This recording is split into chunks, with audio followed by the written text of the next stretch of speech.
Okay, Rob, I think we're live. Want to let some people in, and again, apologies to the folks. There was an issue with the post that went out with the invitation. So if you check the community page now for the PGS, those of you who may be watching who are members who want to join in, you should be able to find the link there.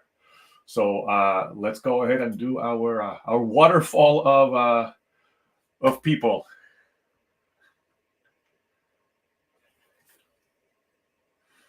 Mm-hmm.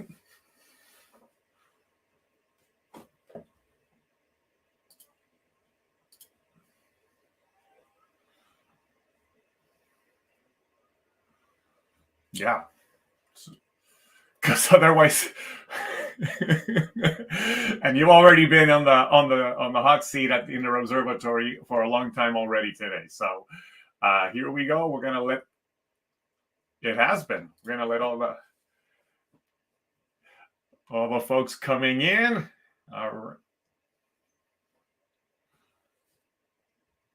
Yeah, well, I thought Aaron was a member already. Maybe he had maybe he upgraded his membership. Yeah, or re-upped. Mm-hmm. Yeah. So all right, we got everybody here, and as soon as people.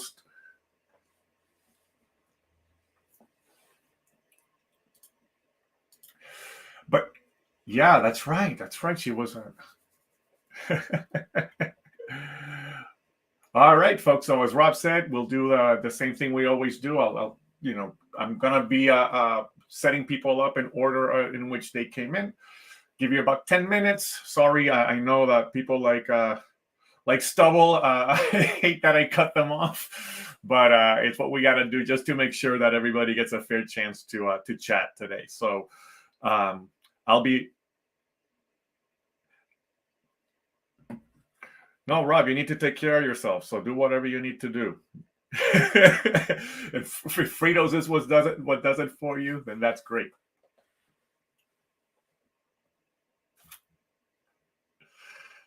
But you finished it. Not done. Okay. Okay. All right. Sounds good. All right. Well, let's get things going here. And we got Tom Jr. Jackson starting first. So I will go ahead and unmute you, and then I'll switch to split view so we can have your focus on you and Tom. So let's see. Tom, you should be able to chat now.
Hey Rob, I'm sorry to interrupt. Sorry to interrupt, Rob, but apparently there's no sound going out. I'm gonna double check and see what's going on. Yeah, apparently. Oh,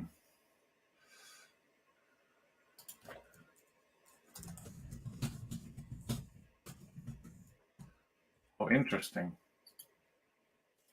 Oh. Uh-oh. I don't know what I'm doing wrong. Uh-oh. Okay. No. Let's see. Let's see.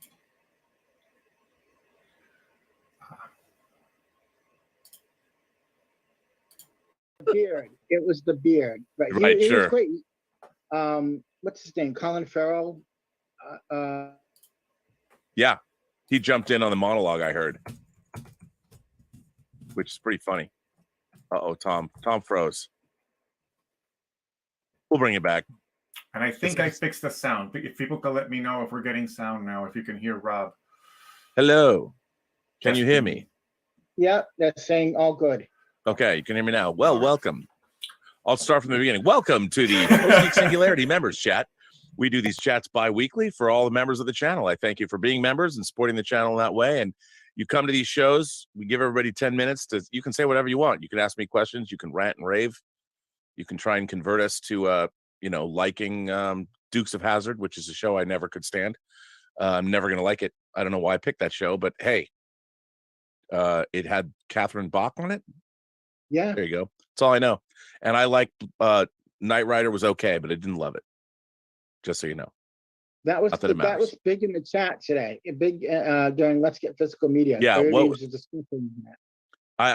was not a Knight Rider guy. I know people are. There's a lot of people that are truly devoted to that show, and I don't mean to take away anything from them.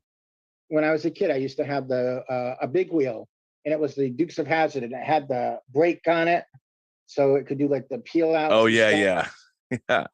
See, even Dukes of Hazzard, even as a kid, I'm like, come on, this show is a little dumb. I just couldn't. I know people liked it. I just couldn't get past it. And then last night on my Roku, I found out on the Roku channel they have TJ Hooker. That I can get behind. And I watched that first episode last night. It's all about Adrian's Met. You know, that's a pretty good pilot. Yeah. The pilot for TJ Hooker is actually pretty good. So yeah. Yeah, it was good. And then also I've been watching Barney Miller on one of the greatest sitcoms ever. So yeah, good. And it's just him and Wojo that are still around. Yeah, I know, and right? Like Al Linden's like in his 90s. Yeah, it's crazy. It's weird to think that these things that we watched, we're now getting to the point where touchstone entertainments that we either watched or listened to, they live in your mind like they're just always going to be there. And when you find out the person that's in them is like 90 or is going to pass away or does pass away, it's always weird. Yeah, and that's why when Gilbert Gottfried was alive, they would do his podcast, and they would bring all these people that were on these old shows and stuff like that. And a lot of them are passed on, but they're there. Like they had Bill Macy, who was on Maude. Right. That's right. One of his last interviews was on that show, and he's hilarious. He was hilarious on it. Come on, he'd be like, I'm 90 fucking years old, and he'd just be hilarious, just swearing a lot. He's old. He can swear. He can swear. But it was fun. I've been working on my channel. I just did this morning. I put up a review for the 1933 Invisible Man, and so good. Tomorrow my review for Beast goes up because that's on Peacock now. Really? Yeah. That's cool. I watched that today. I didn't get to see it in a theater, but that was a great movie. Yeah, you're talking about the Idris Elba Beast. Yeah. Yeah, I didn't see it either. I want to. I have to go. I have to see it. As a matter of fact, after the cons and things wind down, RM is going to come on and do a review with me. We're going to review House Sitter. with Steve Martin and Goldie. Oh. You're braver men and women than I am. No, it's not bad. It's not terrible. At some point, I'll get in touch with you if you're not busy this week, and we'll set up a time and have you come on and I can interview you if you want. Oh yeah, I'll do that. That'd be fun. Yeah. Let's do it. Yeah. So you're bringing back whining about movies, I hear. Yes. It's funny because I got these new microphones for the channel, and I've never used them. And I got them, well, one, to get new microphones, and two, I got two microphones and a mixing board. So, whining about movies was never technically a very proficient show because Elizabeth didn't have her own mic. Right. So, you're sharing mic together. Yeah. So now we're each mic'd, and I've got a mixing board, and we can finally do it. Well, she had headphones as well? Yes, I got her headphones as well. You know what? One thing you didn't mention that was coming out Tuesday is Arsenic and Old Lace. Yeah, you know what? I only didn't mention that because that's one of the classic movies of all time. I got that coming Tuesday. Oh, it's such a great movie. I've never seen it, but I love Cary Grant. He's the best. You'll love it. Arsenic and Old Lace is classic. It's like the Star Wars of farces. Yeah. It's really good. I did do a review, I think maybe last week, of Local Hero. Another great movie. Yeah. I love that film. It's one of the movies that if someone asks, what's a different type of movie to watch, I go, check out Local Hero. Directed by Bill Forsyth. Yeah, and it's so one good. of those movies that you just fall in love with it. Yeah, it really is a great film. Go and visit that town and live there, and you got Ewan McGregor's uncle in it. Yeah. Yeah, it's one of my favorites. I really like that movie. And Criterion put it out too on disc. Yes, that's one I have. Yeah, it's really good. Yeah, definitely. Great film. It is. And I think I even recommended, I said, you should do that for whining about movies sometime, because that's a great, I don't know if Elizabeth has ever seen it, but she'd probably like it. Oh, she would love it. Yeah. Yeah, I mean, it's funny, when we were doing whining about movies before, it was very interesting to see what movies, like, we definitely got viewers based on what we watched, but we had the older movies, the older we went, the less views we got. Not that we're never doing whining about movies for views. We were doing it for fun, to watch movies and then talk about them and drink wine. Not that we don't, although it is sober October. Well, the highest. I'm down to just drinking water, which is good, actually. Enjoy it. The highest view count I got was for my Godzilla versus Kong. The second highest one is for Casablanca. Oh, that's good. It's like 150 or something like that. I'm up to 82 subscribers now. Nice. Yeah. It's a long, hard slog, but you got to do it. Yeah. But I don't mind. And I like doing my own thumbnails and all that stuff. It's fun. It's a great exercise, and it's creative, and I mean it's weird to me to think that I've been on YouTube consistently since 2015. I started this channel back in 2018. Like Christmas, December will be 4 years for this channel that I've been doing it. And if I did short form videos, like 10-minute pre-recorded videos that I've done, I probably could have gotten a lot more views and things like that. But I do it mostly for fun, and keeps me going. It's nice to I really like the community of people here. I really do think we have a great group of people. We do. So we got a fantastic group of people. Yeah, it's really good. And I like doing it now. I being with Campia, I mean, that was more of a work necessity, more of a sustenance necessity than anything else. But I've really enjoyed being on John's show. It's fun being. I do think John's show is one of the slickest YouTube shows produced in that space. I mean, he's always said he was modeling it after Sports Center, and it's just a lot of fun to do. And I like doing the after shows, and I love the crew. I love Chris. I love Aaron. I loved Amy. She'll be coming back. I'm getting a kick out of Taylor's tweets. Taylor's hilarious. I love Taylor. He's hilarious. I like the fact that you're his sugar daddy. Oh, and I'll play that up. He was actually working on he was going to come to work on the Designing Hollywood podcast, but it just wasn't, we couldn't, he couldn't get paid full time. So Martika suggested he meet with John, and so he's been John's assistant, and he's learned how to produce the shows too. So he's great to work with. He's just a lot of fun. He just started up a YouTube channel as well. Yeah, and he's great. He's great. Yeah, and I subscribed to it. I told him that, and he was like really happy about that. He's funny. He's very funny. He's very funny. He's very quick-witted. He's very, very funny. Very funny. Definitely. Which is great. And how great was Werewolf by Night? I loved it. I thought it was supposed to be animated at one point. Yeah, I really thought it was really well done. It was just a lot of fun, and one of the things about the MCU that I've been looking forward to is how are they going to bring the supernatural into it all? Because if, the supernatural, the X-Men took on Dracula in an X-Men annual. So, but where have they been? And my big question now is, if Thanos snapped his fingers, were supernatural beings affected? Like if you're part of the undead, if you're a vampire, does that mean Thanos couldn't have snapped you? Or did supernatural beings, like was Man-Thing blipped? Right. Don't know. That's the big thing. Everybody wants to see more Man-Thing. Oh, he was a Ted. He was awesome. And they use his real name. In the comics, that was Ted is his real name, Man-Thing's real name. I loved it. I would love to see, and what they didn't get into, which I was surprised about, especially that we're in the middle of the multiverse saga, is Man-Thing is the nexus of realities. So, I know that would probably be a big stretch for people, because people that aren't familiar with the comics are like, what is this? Who is this? What is this? Is this the Mr. Snuffleupagus of the Marvel Cinematic Universe? Like nobody knew. How great was Michael Giacchino? He was great. The music was great. I love what he did with the Marvel theme in the beginning. He was really good. He had made movies before. He's just never directed a feature. So yeah, I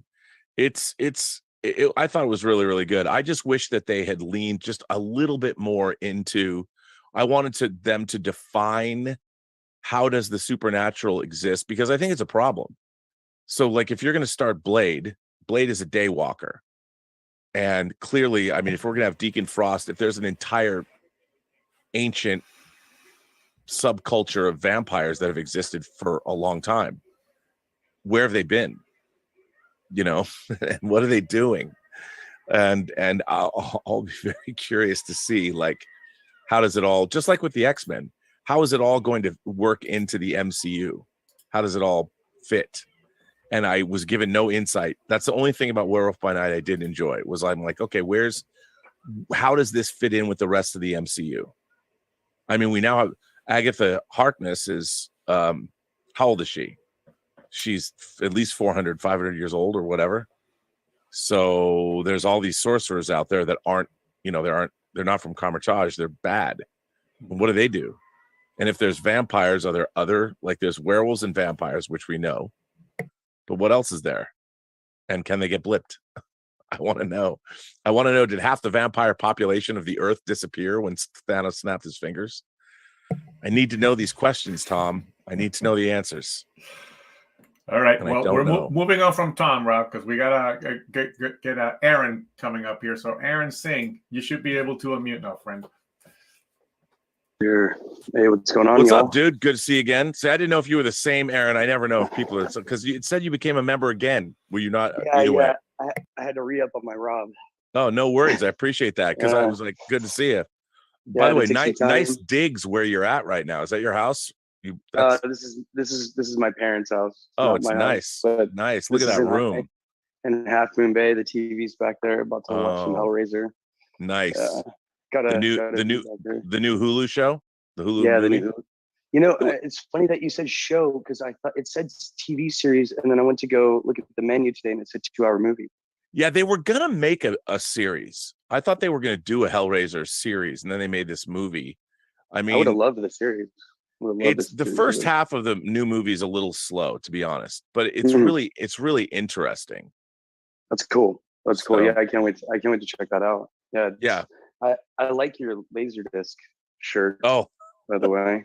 Thank you. It Yes. reminds me of in SLC Punk when that German dude's like, "This is a laser disc," and he's like explaining all the stuff to everyone, and they're all getting, he tries to shoot Heroin Bob.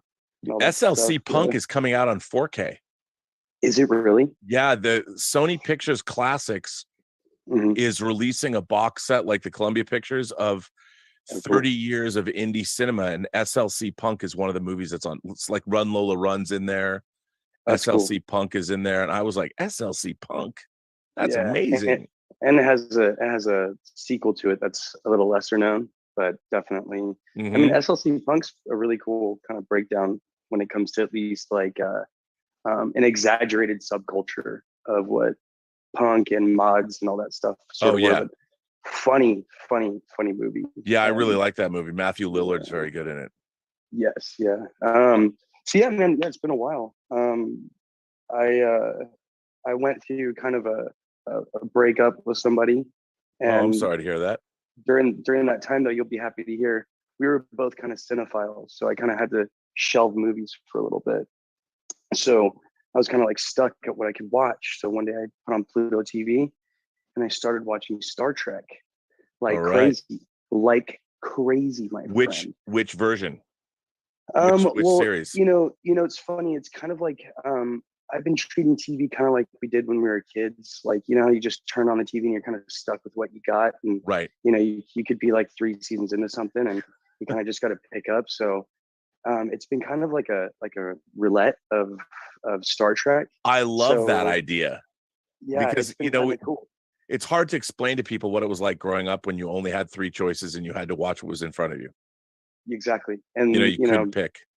you're stuck with commercials. It was kind of actually an experience, and it's been kind of nice, kind of like letting go of the reins of being like, I got to get to this and that. It's just kind of like, so the things that I love about it, first of all, Data's positronic matrix. I think people should just check it every episode just to make sure nothing's wrong, because that's like if anything goes wrong, Data's the man. So then that's like the first thing. Second of all, period pieces with Jean-Luc Picard, where he's like stuck in a period piece, and he's like, there's some lady there that he might have been like smashing back in the day, and she has a new husband, and he's like doing his Picard. It's the best thing ever, I swear. Wesley Crusher saving the entire Enterprise because of a pleasure machine thing, and everyone. The Game. That episode's called The Game. I think from season 5. There's a few. The last night I saw the one where Jean-Luc Picard is stuck in the thing with the kids, and he makes them sing Frere Jacques. Oh, that's Disaster in the turbo lift. Yeah.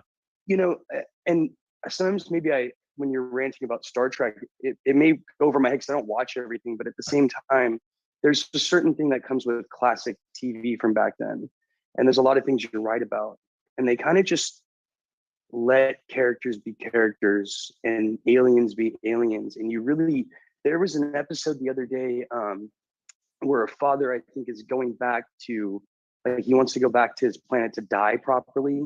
Oh yeah. And that's was that with Luxwana Troy? I think so. I think so. Yeah. And that was, it asked some poignant ass questions, because like, a culture, you never think like, hey, a culture wants to go back and honor a way to die, so they want to X themselves out at a certain time when they know they can. This is an interesting thought, and I might have been a little stoned, but I was sitting there watching the episode kind of like, this is heavy, man. This is really cool. I mean, I think that's what was great about Star Trek is Gene Roddenberry would say they're morality tales, and they offer a premise and they explore that premise. And I feel that a lot of modern Star Trek is just plot. Like they want to explore a premise, but they never delve into it deeply enough. It's always which is weird. I mean, and they have all this opportunity to do so. And then they also, I find modern Star Trek, Discovery and even Strange New Worlds, I don't believe it. I don't believe they have not created. I don't believe there's any military discipline on any Federation starship in modern Star Trek. The actors don't even know what their ranks are. Yeah. So you ask them, well, what rank are you? I feel like I'm sort of getting that watching the show, kind of like, oh wow, there are these rankings, you know, that I'm older watching it, but it's heavy. All that stuff is very heavy. How it adds to the show in terms of like, you know, who's stepping up, Counselor Troy going to, you know, Commander Troy and all that. It seems like a very I don't know. It's been a great show to watch through something to kind of distract myself, but at the same time, I didn't realize I would fall so kind of secondhandly deep in love with. But it also opened up, like, I was like, what else did I watch in that era? And I'm finding myself watching like Perfect Strangers and like, you know, like a ton of Miller Boyott Productions, you know, and like, you know, other shows that were kind of out during that time that were, you know, and all of them seem to have this sort of, you know, even an episode of Step by Step will have this sort of poignant part to it where they really hit home. There's really a message. There's really something. Hey, Boy Meets World, another one that does that, where it's like super heavy, where there's like these very comedic tones, but at the same time, they really hit home with something that really make you think. And a lot of times I feel like modern shows have been a bit chaotic. They have to meet a lot of, like you're talking about, they have to meet a lot of things that, tropes and things in the show and connect, where back then it was kind of like, let it flow.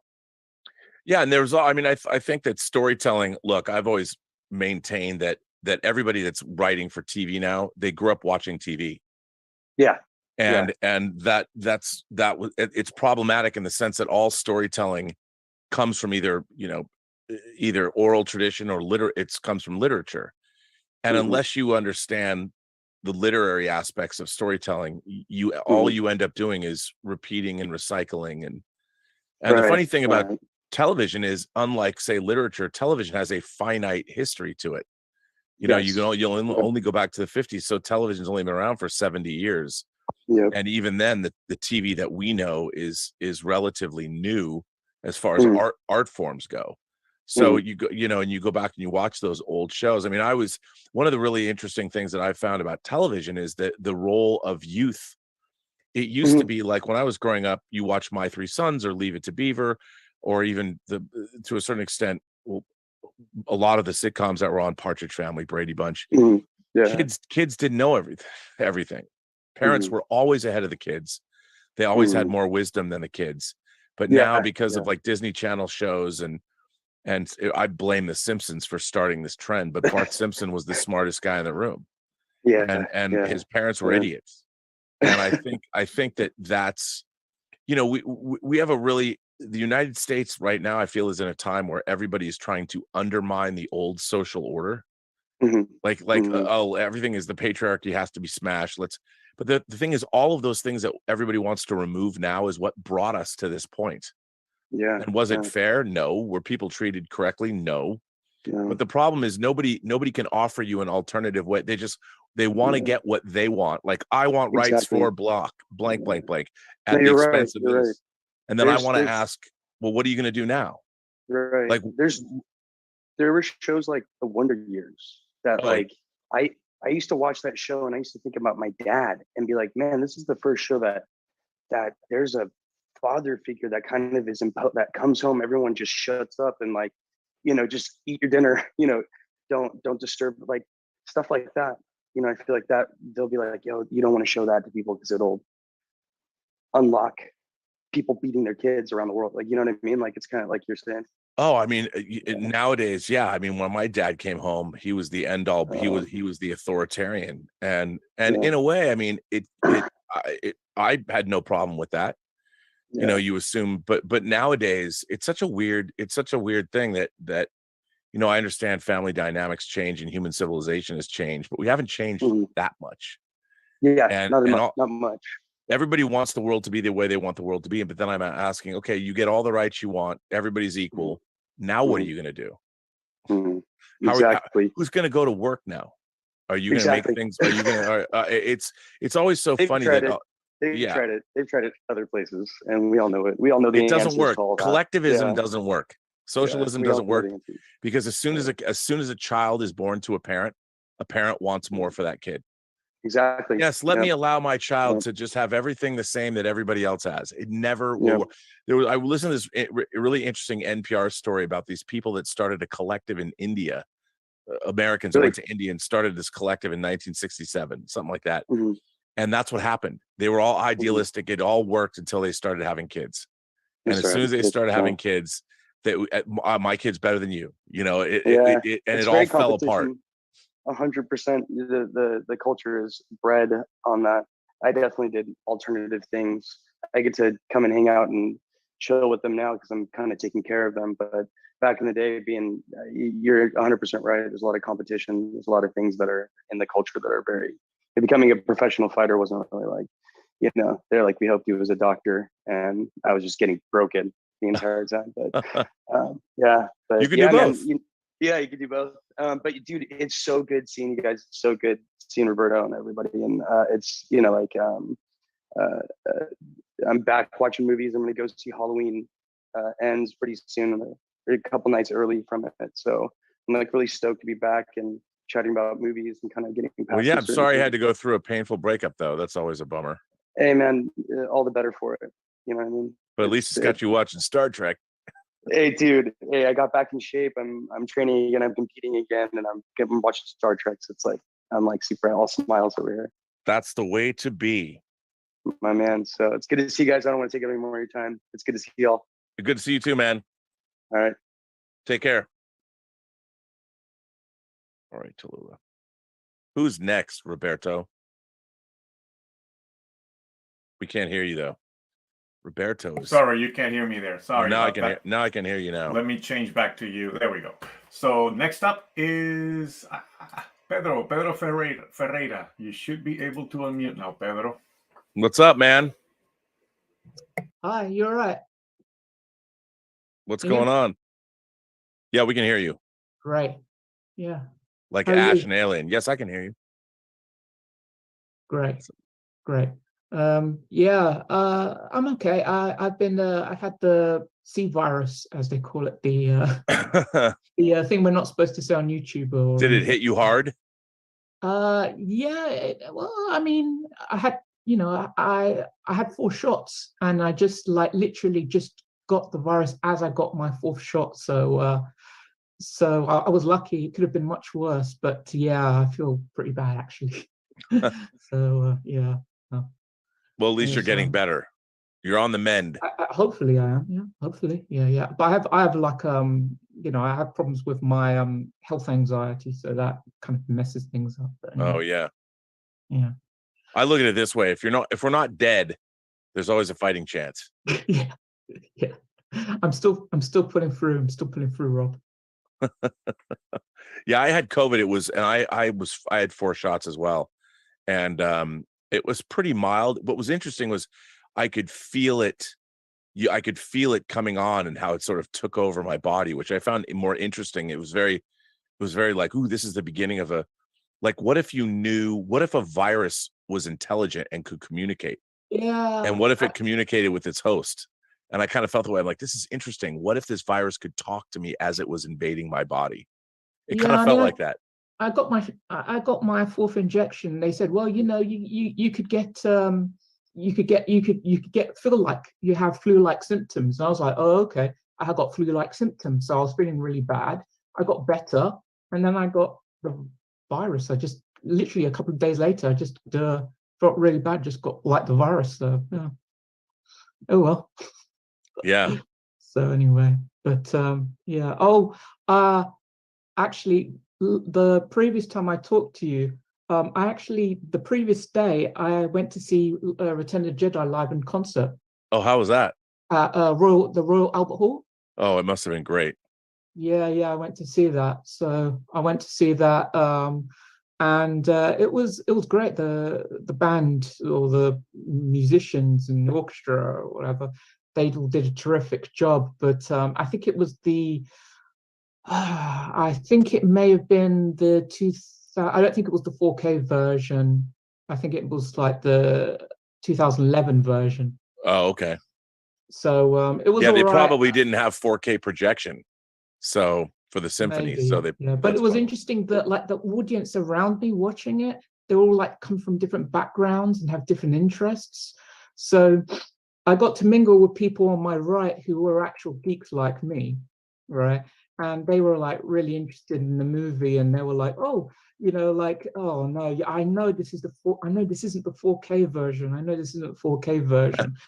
The people, the guy sitting next to me, he had his kids and he was hyping the movie and everything. So that was cool.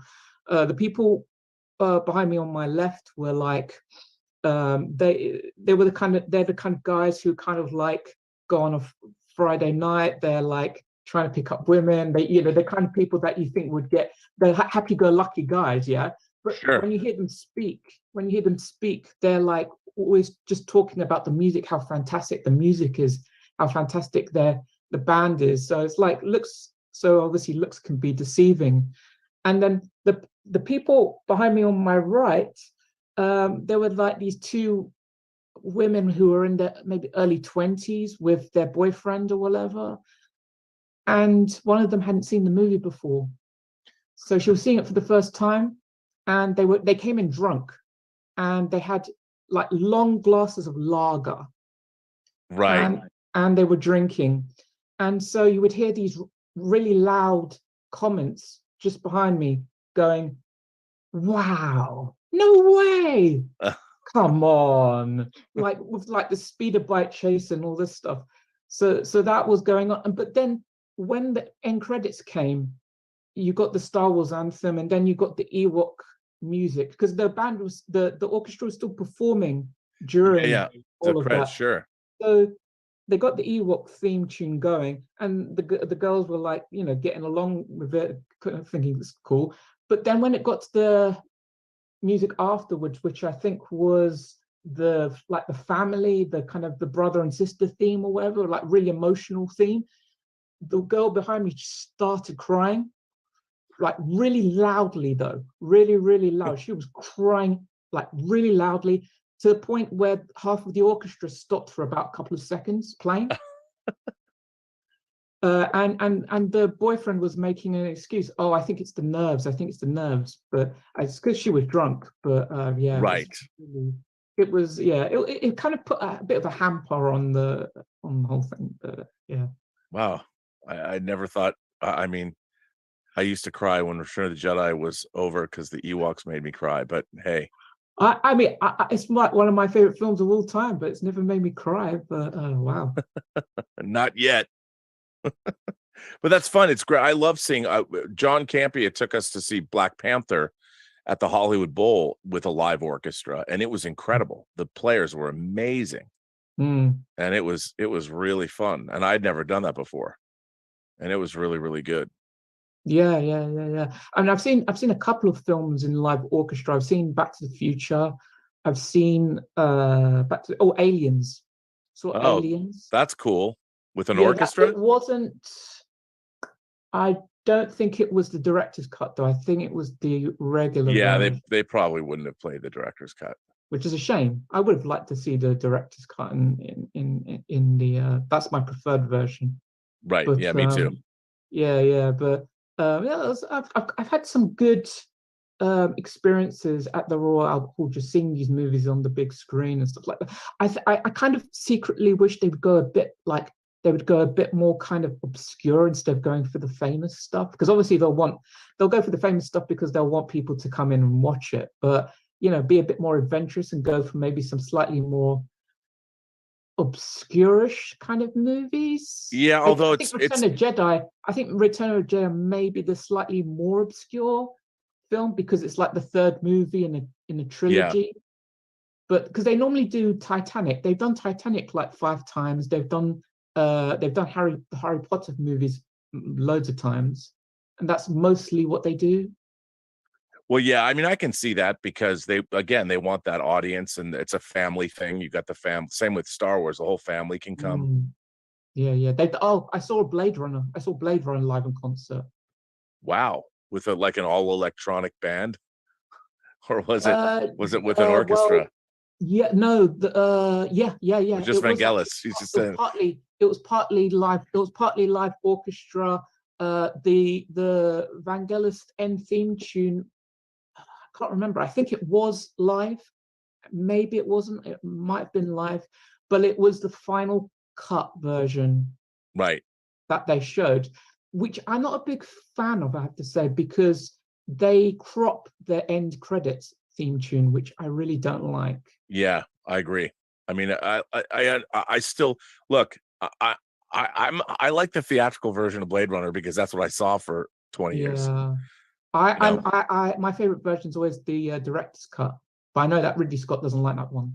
Yeah, he had no input on it. So yeah, no, it's weird. I mean, I like the final cut and I like but I still hear the narration. I cannot watch Blade Runner without hearing the narration. Yeah. You know, Sushi. That's what they don't advertise for killers in a newspaper. I mean, I can't not hear that.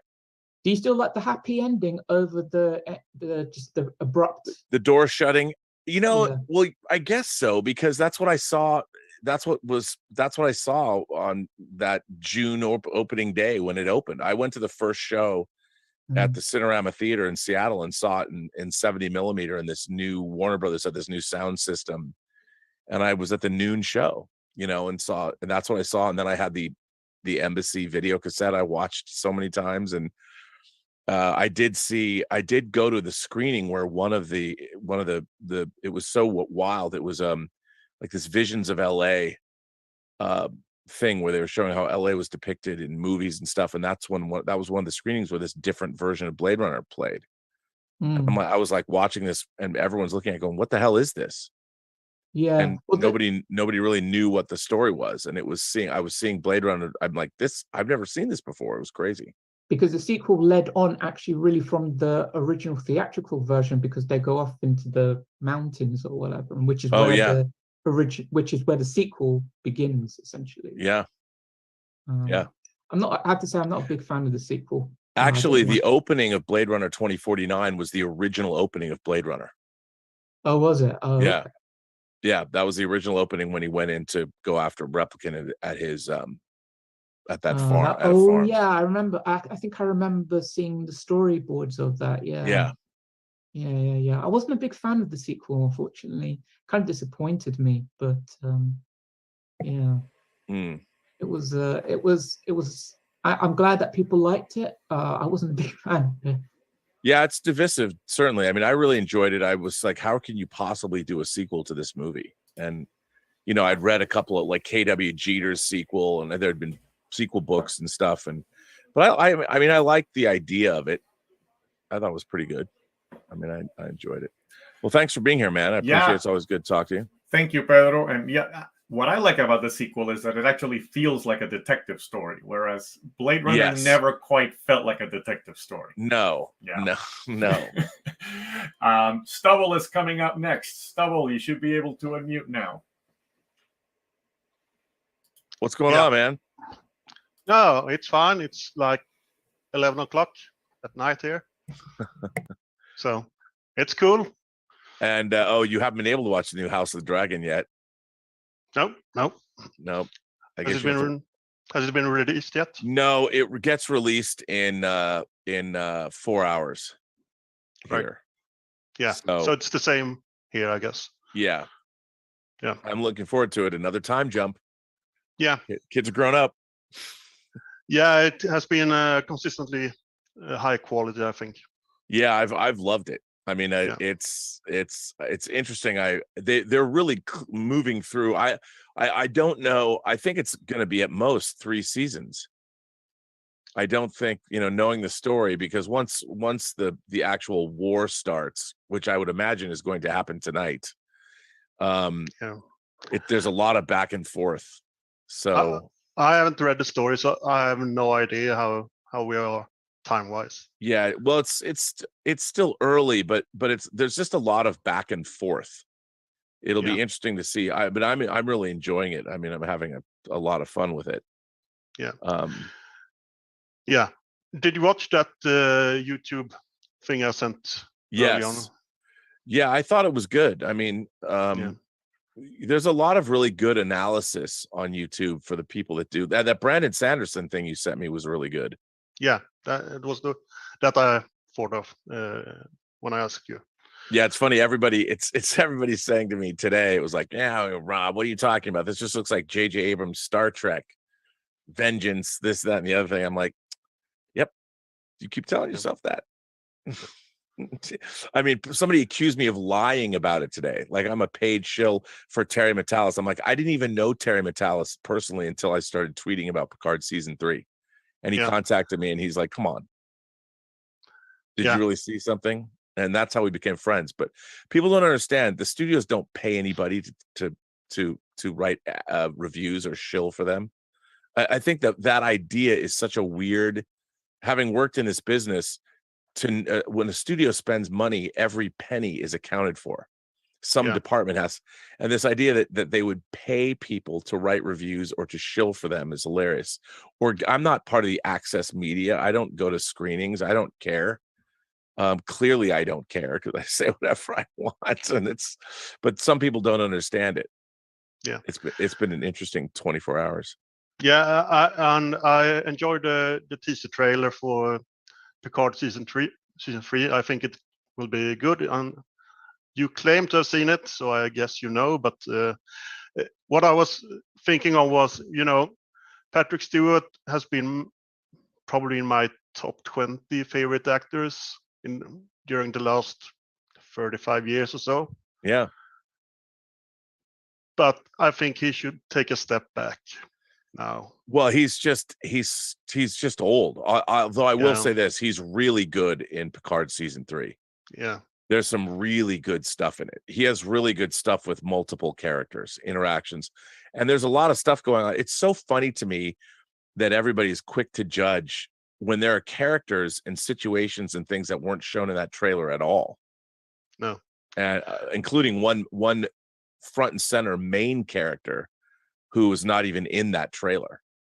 And I thought that was pretty interesting. Yeah. Anyway, a lot of diverse things I thought I'd bring up. I sent you a thing on your DM on your Twitter. Just some images from the new sneak peek from from Rings of Power. Yeah, no, those from Wheel of Time. Oh, that's what I mean. From Wheel of Time, those costumes look great. Yeah, they have. It seems they increased the budget on several levels. So we'll see. But the costume doesn't make a great season. So no, hopefully clearly not. No, Rings of Power. It was unfocused. I think if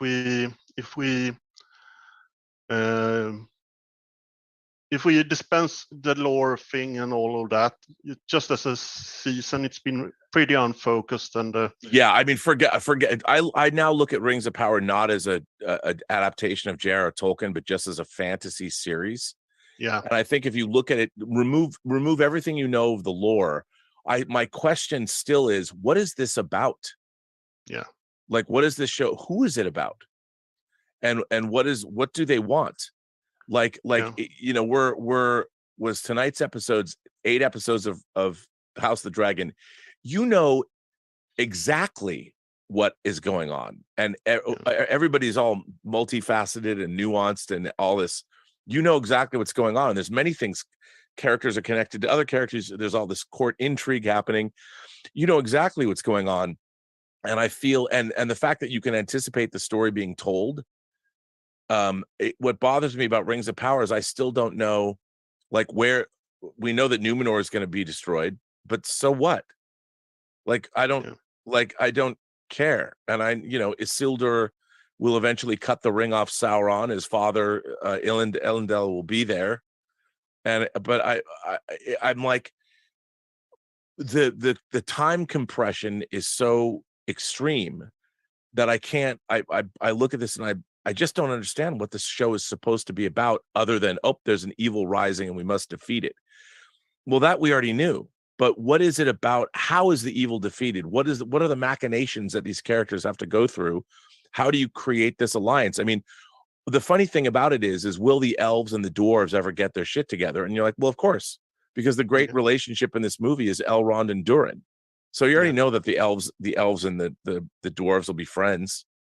Yeah, we'll give them the Mithril, which is all of it's so weird to me. It's like they want to play with the lore and your understanding of Tolkien, but then on the other hand, they're not telling you a story that is outside of all that.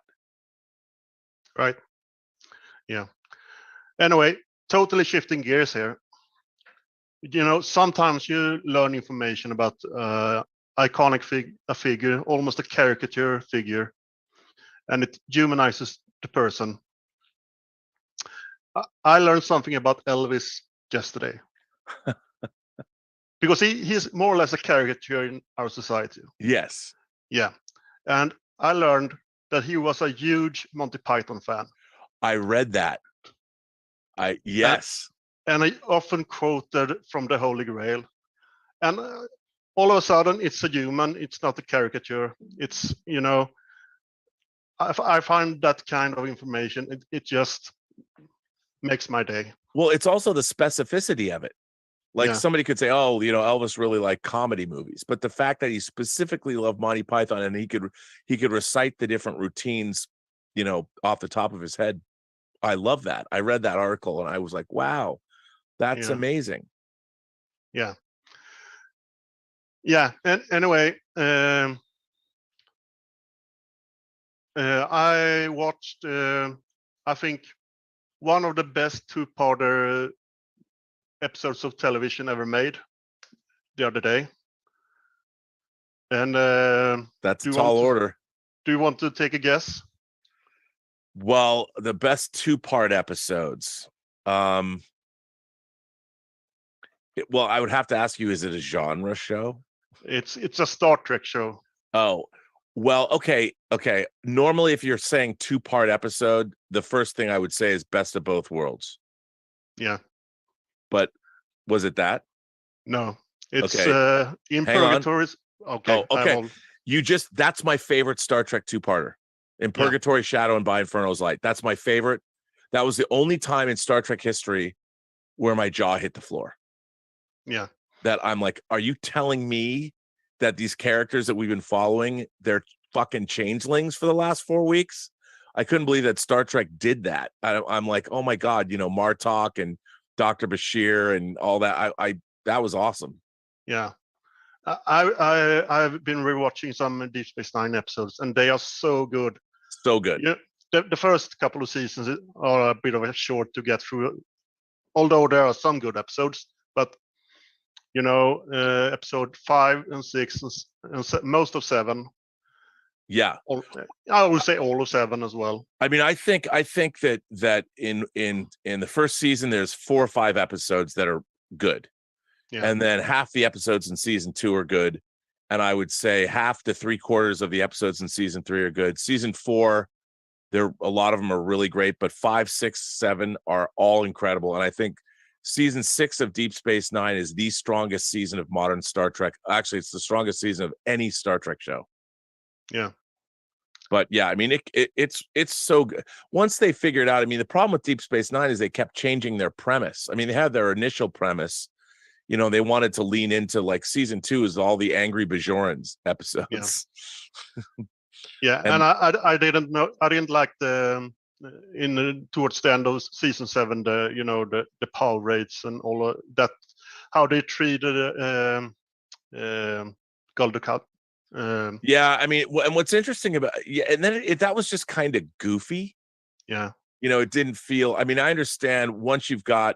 What's really interesting is if Emissary, the pilot for Deep Space Nine, is really strong. And the way that the aliens in the Celestial Temple are portrayed was really interesting. You know, they not living a linear existence, but then, you know, the Pa Wraiths, it was all just so goofy. Although the end of the war wasn't. So I thought it's a mixed bag. And the thing is, Gul Dukat was already so great, they didn't have to turn him into a Pa Wraith. It's some crazy religious fanatic that's basically possessed by the devils, which is sort of not Star Trek, but, you know, we overlook that stuff. Thank you, Stubble. Sorry to cut you off. I know you in particular don't like when I do that. So, damn it. Gotta move on. So we're gonna have Channel Surf come in next. You should be able to unmute now. Channel Surf. Okay, thanks, Roberto. Yeah. Good afternoon, everybody. Good. Hello. I love your light. The light behind you. Oh, thanks. Yeah, it's my Spectrum analyzer. It's great. So, yeah. Yeah. Great to see you, Rob. Thanks for doing this. Oh yeah. Yeah, this is great. The Blade Runner talk. I think I've mentioned it here before, but I worked on the final cut on the movie. I worked on it for over a year and a half, and did all of the audio. I did all of the digital transfers of the Oh, original yeah. masters, and even the new stuff when it came out, I archived all that stuff. So all the audio you've heard on that came through me. No, it's great. So, but yeah, I in a 28 year career, it's the biggest and funnest project I worked on. It got a little tedious for a while there, but it was so cool to see everything that went into. You would not believe. I mean, you heard the first DVD, and I actually transferred the audio for that. Worked on Well, that was one of the initial first release. Warner Brothers DVDs. Yeah, I worked on the initial release. That's where I got my start in recording, was for DVD, and was on it for a year before the release. And we released in Japan first. They delayed DVD for quite some time in the US. I think it was like 6 months. Yeah, they didn't. That was an interesting rollout. Yeah. But yeah, we started off with, I think, like Mars Attacks and Eraser and Yep. Color Purple. I can't remember all. I went through it. I finally unwrapped some of those original DVDs in their clamshells. So, but yeah, I've been a movie fiend my whole life. So for me, to be able to work on Blade Runner was just, it's like, I'm sure you know, Rob, like growing up a fool for all of this stuff, to actually go, wow, I'm doing this. I mean, Oh no, yeah. That, I mean, I think that's part of been the problem of partially my career. You know, people have said to me, well, Rob, do you get upset that you're not further along, like in your directing career or something? And I'm like, not really, because I've had so much fun. Yeah. You know, when I made for Enterprise, it didn't make any money. It didn't have a big release. So, Yeah. you know, it was, but at the same time, I was working at the dawn of the DVD era, making special features. Yeah. And I got to work on X-Men, and I got to work on Lord of the Rings and Narnia and Superman Returns and all these. It was so much fun. Like, and I was being paid to go overseas for a year at a time to work on movies. Yeah. Being on set on these, like Narnia was a $270 million production, Lion, the Witch, and the Wardrobe, and we were there for 14 months. What's not to love? Yeah. It's I never stopped being impressed by stuff. I also started working with George on the launch of Warner Archive, Oh, and did many remasters for that project, and I got to work on some just amazing films, and Oh. and the deep library stuff that I love so much, that I think most of us all love. To see the dedication to that stuff was fantastic, Oh, there's nobody, you know, George Feltenstein, I think, is one of a kind. and a great guy to work for. Oh, I love just talking to him. Yeah, And I could talk to him all day. Unfortunately, I didn't get to work too closely with him. He would send me work, and his group would send me work, and and then I'd get the occasional DVDs of the stuff that I did. But yeah, it was a great model, and still is, and I think it's going to be the life's blood of home video. Still, I think there's still a the the business is going to evolve. I'm convinced. Yes. So, And I think we're going through a period of time. I mean, I see, like, even with the younger generation, call them Gen Z. Gen Z seems far more interested in looking back into the past, and they're not so quick to poo-poo older things. You especially see this with music and a lot of the reaction videos on YouTube. Yeah. You know, because now the Gen Z, with all the stuff that's available to, or pardon me, Gen Z, with all the stuff that's available to them, they can make deep dives into the past, and they can find things. They're no longer defined by their own generation in terms of what they like. Yeah. You know, not everybody is pressured to like the same things. Yeah. And people are discovering stuff when you see these reaction videos and things. It's my favorite, by the way, my favorite reaction videos are watching teenage girls watch The Exorcist for the first time. Yeah. Because they can't believe what they're watching. Yeah. Another title I worked on several times, and I got to say, it's funny. We joked about it, but it's like, what's going to go wrong with this project? Because every time we did something, like the first time we did it for DVD,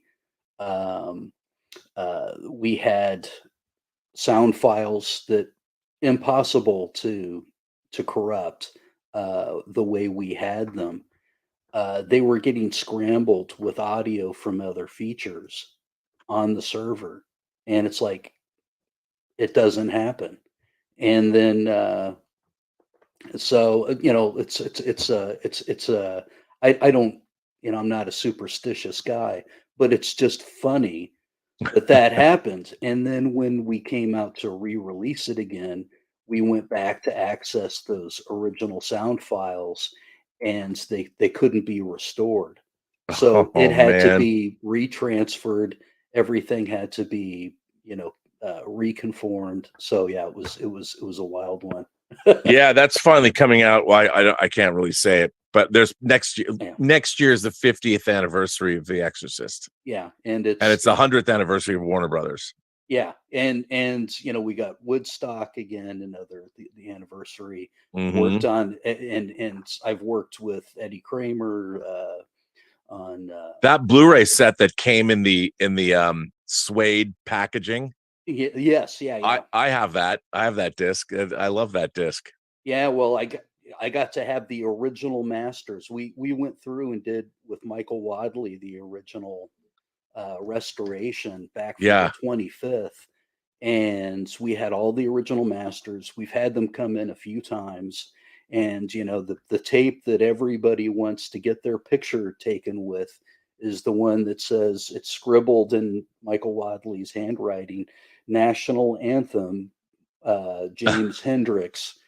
And yeah, so, and it's like, wow, this is the tape. Again, geeking out on this stuff. This is the tape that everybody has heard the national anthem on. I mean, it's iconic. Everybody's heard it, and it's like one of the biggest, most emulated things. So yeah, it was really cool. But the main thing I wanted to talk to you about was the future of physical media, or lack thereof. Well, yeah, I'm starting to wonder now. Like, it's something I wish I could get into talk to every executive in Hollywood. I think the big mistake that they did was try to come up with their own streaming service. We've seen how streaming has not worked out the way they thought it would. By having their own individual services, people just are not going to subscribe to that many services. I really think one clearinghouse, one place, they all make their library, they all get, everybody pays a subscription to, would be, I don't know if you're familiar with Kaleidoscape. Yes, I am. Yes, because if for a home theater system, yeah, if you have a really high end, explain to the folks at home what Kaleidoscape is. It's a server. There's this company, Kaleidoscape, in Northern California, Mhm. and they have their own proprietary gear. So It's very high end. yeah, it costs about between $7,000 to $10,000 to get into it. But you have your own hard drive, your own server at home, Yep. and you have a player, and you can have multiple players throughout your house. But you purchase your movies through them and your TV shows, your digital media. You can also, there's ways to import your. That's I got into this because of my DVD collection. Yeah, they're also the looking very for, highest resolution and greatest exactly files that you can get. It is the only way you can get Blu-ray or better than Blu-ray or better than 4K Yeah. resolution at home. Yes. You download the files to your server, and then you play them back. It's just as good, if not better, because of there's no latency, there's no delays, there's No compression. throttling, no compression. You get stuff, the pure Well, I picture think and audio. I think the real thing is that, look, the studios are in a business that is very volatile in terms of the products that they're making. So especially with movies, like Bros doesn't hit. Why is it that David O. Russell's Amsterdam didn't make any money this weekend when it still has a lot of star power? And I think that the thing about streaming, the promise of streaming, is that studios having their own streaming services, when you subscribe to whether it's Netflix or whatever, they know exactly how much money is coming in that month. They know exactly how much cash they have on hand. And that's never happened before in the history of Hollywood. The problem is, because corporations and there's only so many households on the planet Earth. And so you're kind of limited. You're locked into a business that is going to hit a wall in terms of growth. So I think that one of the real problems is the studios should never think ultimately of streaming as a growth business. It should be a stable business. It should be a business that is going to allow you to receive a guaranteed income, as far as guaranteed goes, every month. And then that's great. That gives you a position of operating stability that you've never had before, certainly not in the entertainment business. As long as you maintain that business, your streaming business, then it allows you to do other things. And the studios, I think, have decided that that's all they want to do is rely on streaming. Where I would say that no, a very healthy and robust theatrical business model still is correct, because then whatever you're putting out theatrically or you're putting out on your own networks or whatever, then you move it over to your exclusive streaming service, but you have to keep feeding it. And that's where I think, now everybody's looking at growth. And when a stock price precipitously drops because, well, our model, we've lost this many subscribers. Of course you are, because you're going to reach a point at which point there are no more subscribers to get. Like in the United States, if you think about it, how many households exist in this country? If there's 300 million people in this country, how many actual households that subscribe to Netflix are there in the US? I mean, if you have a family of 4, let's call it 160 million households. I'm just pulling that number out of my ass. That's all there is here. And as population gets bigger, we might add more people to the country, 3 million, 310 million. That's fine. It's still growing, but not enough to make a real dent in the streaming business. And people are going to come and go from your business. And now we've reached a point where everybody wants or has Netflix. Everybody wants Netflix, has it. So when Netflix say, oh, our subscriber growth diminished, why do you think there's going to be subscriber growth at all? And then their stock price takes a hit. And it'd be like, you know what? We had this argument on the John Campea show. They spent $450 million, which is, I don't understand, but okay, to get the Knives Out sequels, 2 Knives Out movies. They spent $450 million to pay off the Daniel Craig, to pay off Rian Johnson. Then they have to go make the movies. And now they've made a deal where for 1 week, they're going to release Knives Out in the theaters. I'm like, why not? Why not for the movies that are going to be on your streaming service? I mean, the thought is let's debut them here so people subscribe to Netflix. Well, I'm already subscribed to Netflix. So are the people that already have Netflix. And they're thinking, well, we'll get new subscribers. What, you think Knives Out is going to make people join your streaming service? One movie? No, put Knives Out in the theater, make $300, $400, $500 million. It gains value because people are like, that's a hit.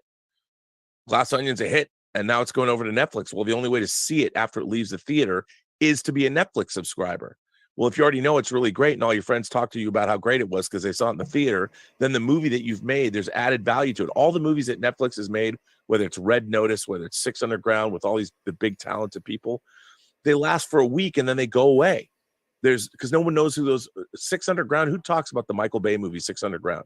People forget it's part of his filmography, even though it stars Ryan Reynolds. I think the streaming model, the way they went all in on streaming, kind of thought it was going to be the only place they had to concentrate their business efforts in, was a mistake. Just me, though. Yeah, and that's the reason too why I think it works for Apple. They can be much more selective and curate that, but then they have their other businesses to help support it, right? Well, the thing about Apple is they're not in the business of being a streaming service. They have a streaming service, and if you look at their shows, even the ones I don't like, they're beautifully made. They're top drawer shows. Yeah. But Apple is in the business of selling all the machines and the software that you're going to watch their content on. So it's an adjunct of them selling your computer to you. Mm-hmm. So that's why it doesn't matter to them, but they're making some great content. Yeah. All right. Darth Plato is coming up thanks to Channel Surf, and we got Darth Plato coming up now. Darth, I'm scared because when Darth, you always bring up these really heady concepts, and I'm like, oh, Sunday, man. I'm not gonna do that right now. I want to ask you actually about. You remember a movie back in '84 called Tank? Yeah, with James Garner. Yeah, it's a great movie. Yep. I never hear anyone talk about that movie. I want to recommend that movie right now. You know, it's funny. Tank is an interesting film. When there was a time I was working at a video store called Magic Video. And it was funny. This guy, I'd worked at this video store called Video Space that meant the world to me, but I was 16 years old. And he didn't like me. He didn't understand why a 16-year-old was working at this video store. So when he became general manager, his first act was he said to me, don't think of this as being fired. Think of it as being laid off. So I ended up getting a job at another video store. And Tank was the first movie that came out on video that I had to unbox. And there was not much came out after that movie came out. And I watched that movie in the store 25 times. So, and I saw it in the theater too. And I liked it. You're right. Yeah. I haven't heard anybody mention that movie, maybe ever. You're the first person to tell people what Tank is about. Tank is about an army dad who gets in a rivalry with a local sheriff, small town sheriff. And he retaliates against the army father, James Garner, by sending his son to a work camp or someplace. Yeah. And the army dad, who happens to own his own Sherman tank, his own personal tank, steals it from the army base and breaks his kid out of detention, and then start making it for the border, and it becomes a big news story, and everybody, all America's watching it. It's a pretty awesome movie. It was pretty good. And it's funny, those are the kind of movies they never make today. They would, and you think they might. The greatest dad ever on TV. Yeah, that's funny. I haven't thought about that movie in 35 years, even longer. But it's a good one. All right, I think it's Universal. I think it's Universal. And there's another movie I want to recommend. It's a French movie. It's called Bon Voyage. I don't know if I know that movie. Fair enough. It's set during the Vichy time period when when the government leaves Paris, they go to Bordeaux, and from there to the spot Vichy. But it's basically, that's the background, and you see these several different characters. You're following their experiences through all this. All this is unfolding, the German invasion and everything. It's not a comedy like Monty Python, but it is comedic. It does have a comedic angle to it. So that's a movie I would recommend. I will look for that. That was right up my alley. Now I pulled up the artwork for Tank, it kind of looks like it was done for Mad Magazine, the movie poster. And Shirley Jones is in it. C. Thomas Howell is the son. G.D. Spradlin is Lalo Schifrin did the music. Marvin Chomsky directed it. Yeah, I think one of the girls from Three's Company was in it. Yeah. And the ad line says, Sergeant Major Zach Carey believed in truth, justice, and the American way until a small town sheriff set him up and threw his only son in jail for a crime he didn't commit. Now Sergeant Major Zach Carey is going to try something a little different. Tank. It's great. The artwork's, it's painted artwork, and it's pretty great. So that's and yes, it was Universal. It came out March 16th, 1984. And Shirley Jones, I love it. Yeah, that was back in the good old days when Showtime and HBO, where you just watched the same movie over and over again. Over and over, yeah. Yeah, totally. That's funny. I haven't thought of that in a long time. That's crazy. There's another series I want to talk about. I just noticed it last night. It's actually a German-made series, where at least it's in German. I don't know if it was made by Germans. It may have been Austrian. I don't know who made it, but it's a period piece about the life of Charlotte of Bavaria, marrying France. Yeah, marrying Franz Joseph, the Emperor of Austria. That's good. You don't know what it's called? Oh, it's called Empress. Oh yeah, okay. I've seen ads for that. I haven't watched that. Yeah, but it's a new series. Yeah, Cece. Yeah, about Cece. Yeah, I would watch that. Mm-hmm. Cece and Franz Joseph. Yeah, it's a period piece. I think most people watching might find it boring because there's not a lot of action. There is tension because it does take place during a revolutionary time period.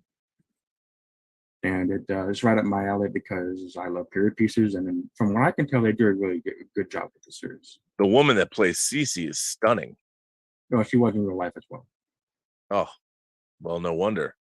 Go Franz Joseph. It's actually a very good, like, if you compare the actress to the original photograph, they look very similar. Wow. Yeah, I would watch this. So it's good if you recommend it. It sounds really good, and it's new. It's from this year. It's not like they didn't make like 5 years ago, and it's just making it to. It is in German though. Yeah, no, that's okay. I mean, like, I watch everything in its original language anyway. You know, like the German series Dark. Have you seen that? If you haven't seen the German series Dark, I highly recommend watching. It's only 3 seasons, and it's a very interesting take on time travel. Really, really good. So that's good, man. I'll check that out. Elizabeth, this is right up Elizabeth's alley. She'd love to watch this show. That's cool. Yeah. I don't know how much time I have, but I'll just go ahead and throw out another recommendation. Yeah. There's I don't remember the French title, but it's called The Dinner Party. The Dinner Party? Yeah, but I don't. Yeah, it's a French movie. I don't recall the French title off the top of my head. What is it from 98? I don't remember. There's the dinner. I saw it in French class years ago. It's funny. There's the dinner game. It's a the dinner game. Yeah. Yeah. That's what I'm saying. That's a hilarious movie. Oh yeah, it's got a great cast too. Oh, I'm in. A Parisian publisher attends a weekly idiots dinner where guests who are modish, prominent Parisian businessmen must bring along an idiot whom the other guests can ridicule. At the end of the dinner, the evening's champion idiot is selected. This is great. With the help of an idiot scout, Bronson managed to find a gem, Francois Pignon, a sprightly employee of the finance ministry. This sounds great. I'd totally watch this. Pignon has a passion for building matchstick replicas of famous landmarks. Oh man, I'm in. Yeah. Wow, this movie was a big hit. Yeah, it was a hilarious movie. And it's only 80 minutes long. Oh, I'll get this. This sounds great. And Vladimir Kozma did the music. He did the music for Diva. This has it's got a great pedigree. Wow. What's really amazing is I seem to know movies that you didn't know existed, and you're the movie guy.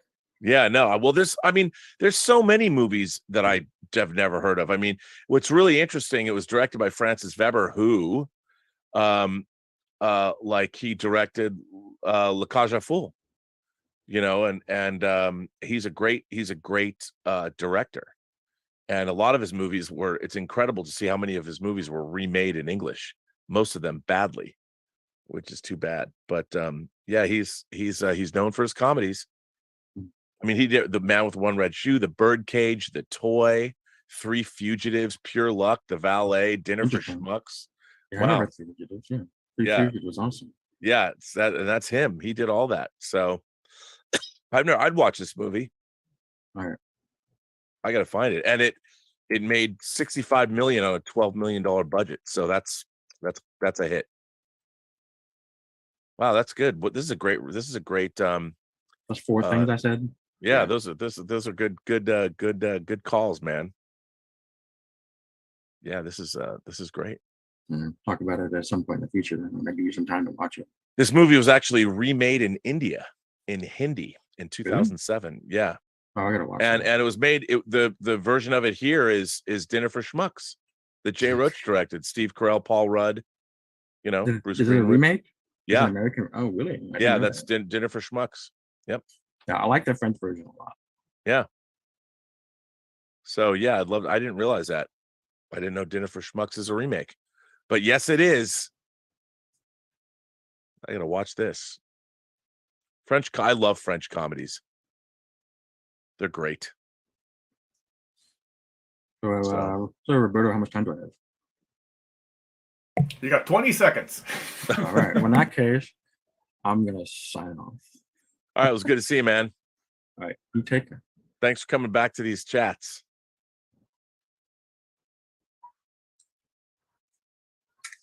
Sorry about that. I'm having trouble finding my controls here. Here we go. Oh. And by the way, Rob, 1984 must have been a big year for tank movies because that's also when Best Defense came out. That's the Eddie Murphy movie. Eddie Murphy, Dudley Moore. Yeah. And Kate, what's her name? Is it Kate, not Kate Capshaw? Kate Capshaw? Yeah. Yeah. She's in it also. Yep. And then, of course, if you want to go, it was cut out, but the Red Dawn came out in 84, and there was the scene where the Russian tank goes through the drive-through at McDonald's. That would have been a cool scene. They had to cut all that out because one of the first mass shootings in America happened at a McDonald's in San Diego right before that movie came out. When I saw the film, that scene was in there. I went to a screening, and then they pulled it out. Right, we got Marcus Bismarck coming up. Marcus, you should be able to unmute now. Hello. Hey, Rob. How's it going? Good, Rob. So I want to talk about horror movies, actually. I love talking about horror movies. Yeah. So in the last 10 years, the so-called elevated horror has been rising up, and I love them. The Witch is actually my favorite movie of the decade. The Witch? You mean Robert Eggers' movie? Yes, Robert Eggers' The Witch. That movie is incredible. It's amazing. I love that film. But the term, I hate the term actually, elevated horror. I hate it. I hate it. First of all, where does it come from? What does it call elevated horror?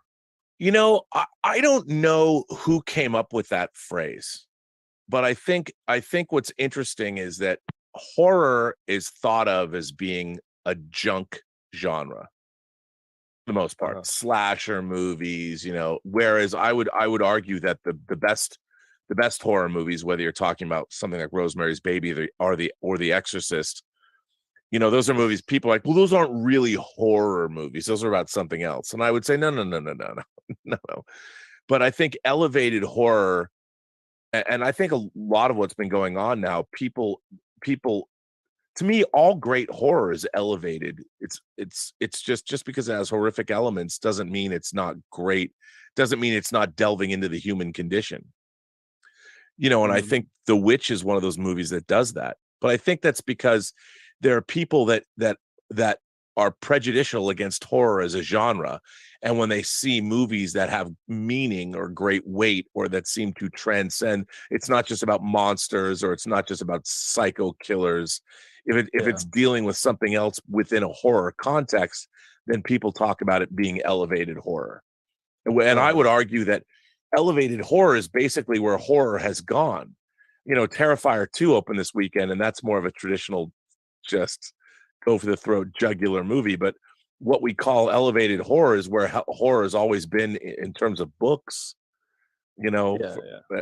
But the Witch, you know, whether it's The Witch or I really like Karen Kusama's The Invitation, or you look at Ari Aster's Midsummer or Hereditary, which are movies that to me are very derivative, but they're good. So the genre is, I mean, this particular genre seems to be hated by a lot of people who call them not scary, who call them boring, or even artsy-fartsy. And A24 always market their horror as a popcorn horror. If you notice, like The Witch is, the trailer of The Witch was like a popcorn horror movie. Yep. And it seems to be misleading. Do you think the label, they need to label the elevated, this movie is an elevated horror, so people don't get misguided? Well, I think there's a common misconception that horror movies need to be marketed to an audience of young people. You know, the horror traditionally, you take a date out, you're in high school, college, whatever, you take a date to a horror movie. And so that's why when somebody thinks of horror, they think they have to write. I mean, the movie Lamb, I thought had a pretty interesting trailer to it because you didn't really know what happens. And that was an A24 quote unquote elevated horror movie. But I think you're right. I mean, The Witch, the problem with a lot of horror fans is it's funny to me that the big horror fans that I know, they're the ones that push back against elevated horror the most. Yes. You know, they're like, well, I thought, like you said, The Witch is boring. And to me, I was knocked out by The Witch because of the mood and the tone. And I was constantly on the edge of my seat in that movie, completely uncomfortable. And I loved every minute of it. Yeah. And then, of course, at the end of elevated horror, the payoff is usually intellectual as opposed to visceral. So at the end of the movie, it's not like you get one final kill. You know, Carrie doesn't stick her hand up from her gravesite and grab onto Amy Irving, and Jason Voorhees doesn't jump out of Lake Crystal or Crystal Lake, you know, and pull down Adrian King into the water. At the end of the movie, there's no shock scare. There's something more along the lines of what happens at the end of The Witch, where it's more unsettling. So I think a lot of horror fans don't get the casual genre thrills from elevated horror. But I think people, when they really give it time, we're living really through a golden age of horror films. I agree with you.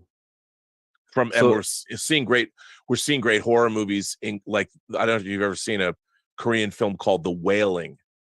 Yes. But that's a great movie. And you know, and even Train to Busan, there's a great zombie movie there.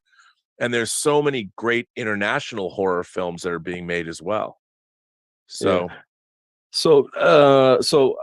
I hated the state of horror movies in the early 2000s, in the 2000 in that decades. There were Asian horror remakes, the found footage, the torture porn. I actually walk out on the several movies like the Texas Chainsaw Massacre, the sequel of the remake, Texas Chainsaw Massacre remake, and then and it was so bad. But I think elevated horror raised up step up the genre, and I think it started it. I think, or maybe another movie before that, Babadook and It Follows started the elevated horror genre. Yeah, I mean, they definitely were part of it. You know, the Babadook is a terrific film. I mean, It Follows, I love the first half of it, and then it kind of fell apart. But I loved where it was going. I mean, I really liked what was the first. That movie's really unsettling. It's really, and it's just people walking toward you. I guess kind of like Smile is. And And do you think like the horror that the kind of A24 horror made and the Blumhouse horror, are they the driving force that made the horror making a comeback? Because the horror movies were in such a bad state like 15 years ago, in my opinion. I absolutely do. You know, I think that Blumhouse has a lot to do with it, because Blumhouse it was interesting because they were making, like, M. Night Shyamalan came and made The Visit, which allowed him to make Split. But I think A24, you know, going the art house horror route, and even into a certain extent now, I hope A24 does for science fiction what they did with art house horror, because of Everything Everywhere All at Once. But I do think you're right. I mean, I think there's other films even before It Follows and The Babadook, but The Babadook was definitely a big part of the new wave of elevated horror. Absolutely. That movie's terrific. Yeah. You know, because like horror movies, it was in kind of a stale state, in my opinion. You got the remake of the Jason movies, the remake of Asian movies at the time. It has a pattern that you either get jump scare or slasher or torture porn. Yeah. But no, it has such a variety. I love it, actually. Well, it's funny because I think that the original Asian horror films like Ringu and Pulse and The Grudge, in a way, the original Japanese versions of the Korean horror films, like Tale of Two Sisters or something, but those films were sort of elevated in a way, like to me, I think the movie Pulse, the Kyushu Kurosawa film, is a masterpiece. I love that movie. The American version is terrible because they couldn't, in America, like, they couldn't wrap their heads around certain Asian concepts. And so I thought a lot of the American remakes of the Asian horror suffered from a cross-cultural difference. And they tried to understand the Asian sensibility within horror, and then they would adapt the horrific elements, but they wouldn't adapt the underpinning. Like a movie like Pulse was full of it's a quiet film where not a lot happens necessarily, but it's full of existential dread. And boy, did they miss the boat on that American remake. But I think you're right. The problem is Americans love horror movies, but it's hard. Americans can't translate foreign horror films very well, whether it was Quarantine or whether it was the American remake of Martyrs and Inside. Not so good. But you're right. I think the state of horror was, because you know what I think it was? The people that were making horror in the early 2000s, they were greenlighting movies that they thought would appeal to audiences. When what they don't understand is that horror movie audiences are pretty sophisticated, and they want more than just slashers and jump scares, and they'll be there for it. And that's why, the horror, a lot of horror aficionados found movies like The Babadook or The Girl Walks Home Alone at Night, or any of those kinds of things. But I think now we're living in a golden age of horror. So much good stuff. I love it.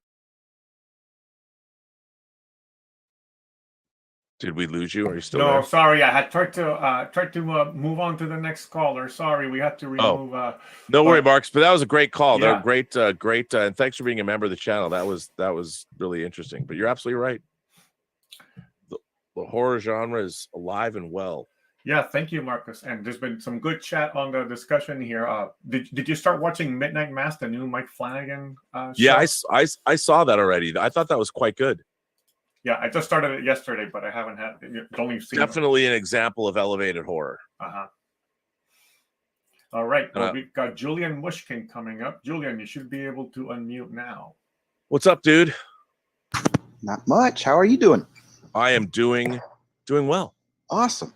I had so many things. I was like, okay, I got to be prepared for stuff to talk about in case somebody takes my topic or whatever. But as I was cruising Facebook, I saw that Mike and Denise Okuda on their page released this video of my favorite ESA Italian astronaut, Stefani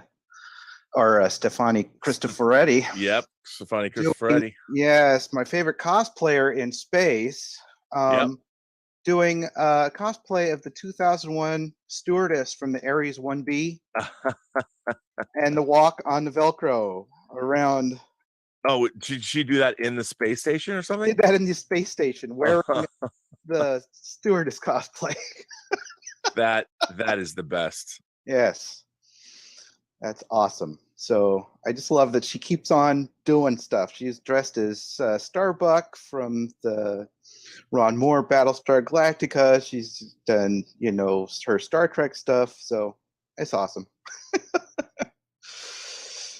But what I had in mind also was the topic du jour, which is, what is Star Wars anyway?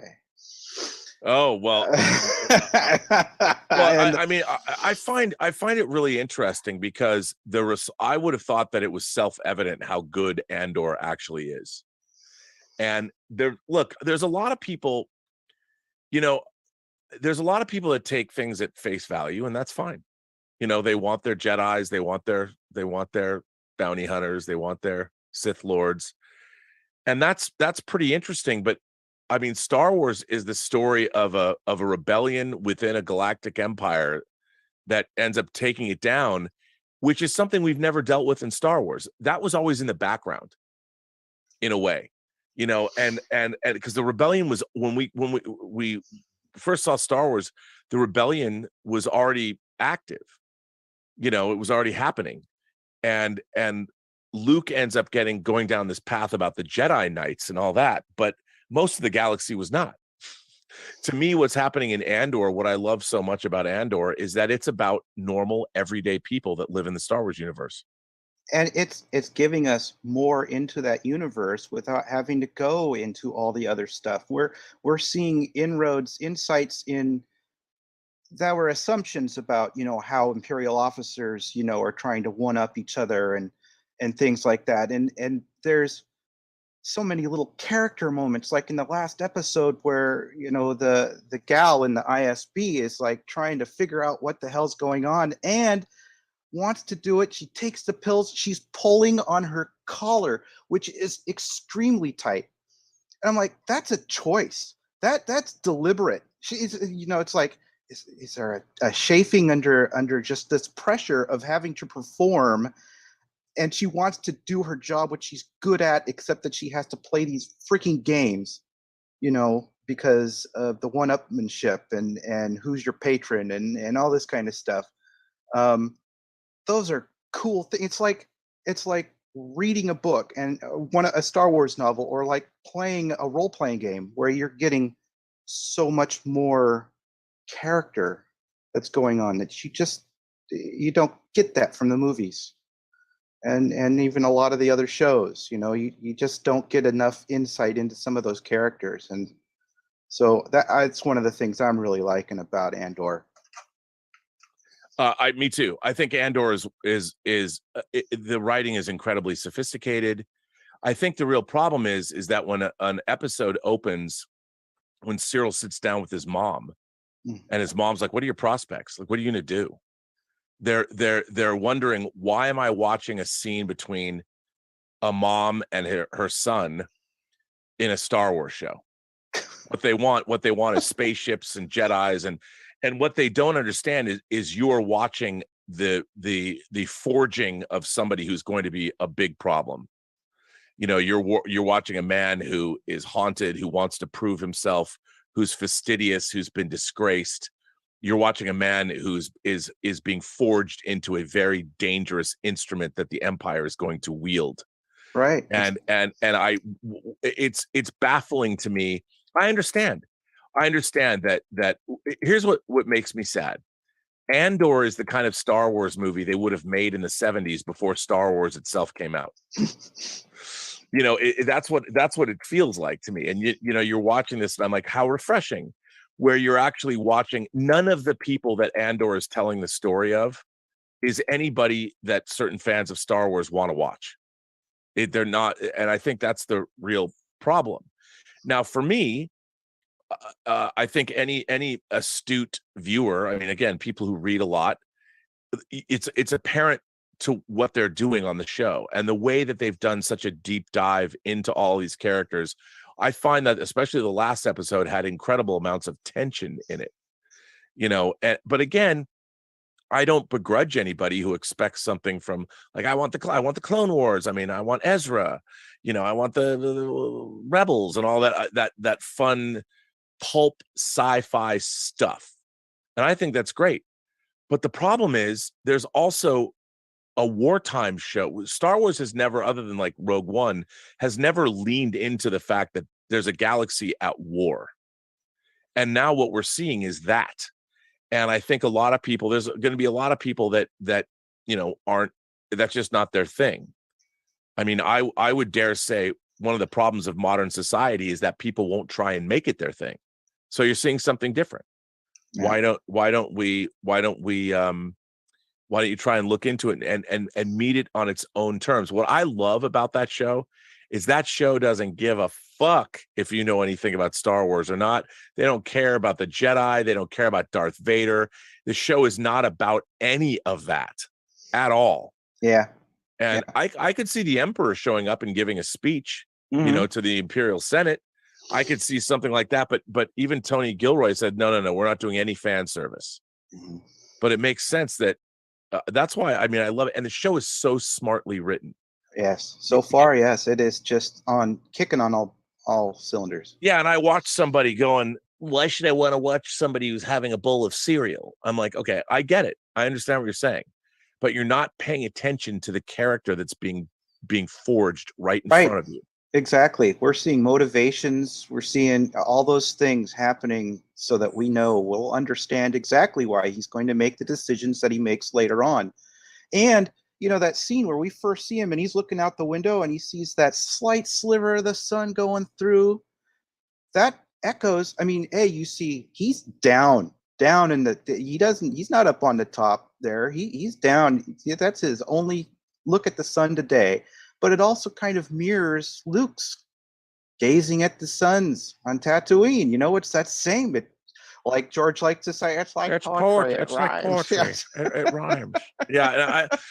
And what's frustrating is that we have two shows going on right now. We've got House of the Dragon, and your House of the Dragon. You can directly juxtapose it with Rings of Power. And you can see the level of writing and characterization, and the same is true of Andor compared to, say, Book of Boba Fett. I wish Book of Boba Fett was written like Andor was, because then I would have got the show out of Boba Fett that I wanted.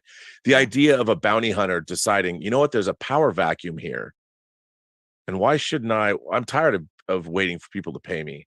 Why don't I solidify? Why don't I try something new? And that could have been an incredibly compelling show in the same way Andor is.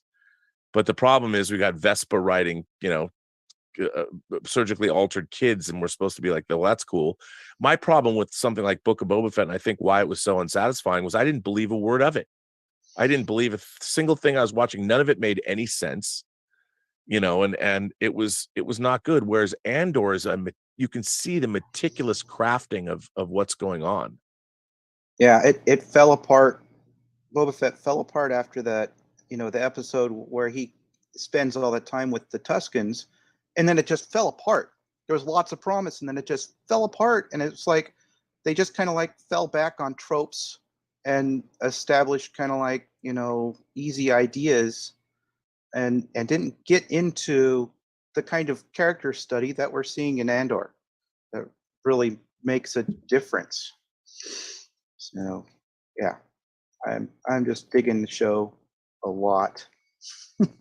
I love it too. I love even the idea that somebody pointed out, I wasn't even paying attention to this, that the music over the opening Andor logo is building. Mm-hmm. Every episode, it's building. They're adding motif, and I'm like, see, that's the level of thought.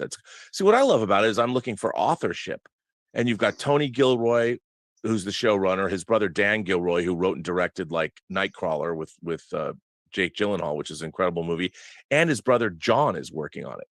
So as an editor, So we have these 3 world-class filmmakers within different disciplines. I mean, Tony Gilroy made Michael Clayton and I think he won an Academy Award for that screenplay. He's working on a Star Wars show. And it's like, we're getting that. I've heard people say, well, Michael Clayton's boring. I'm like, okay. I don't know what to tell you. I don't know what to tell you but I love Andor. I would like to see more.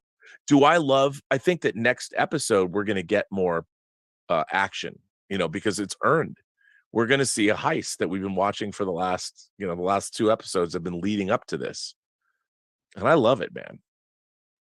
But it requires you have to bring something to the party, like an attention span and a willingness to be open to other forms of storytelling within the Star Wars universe.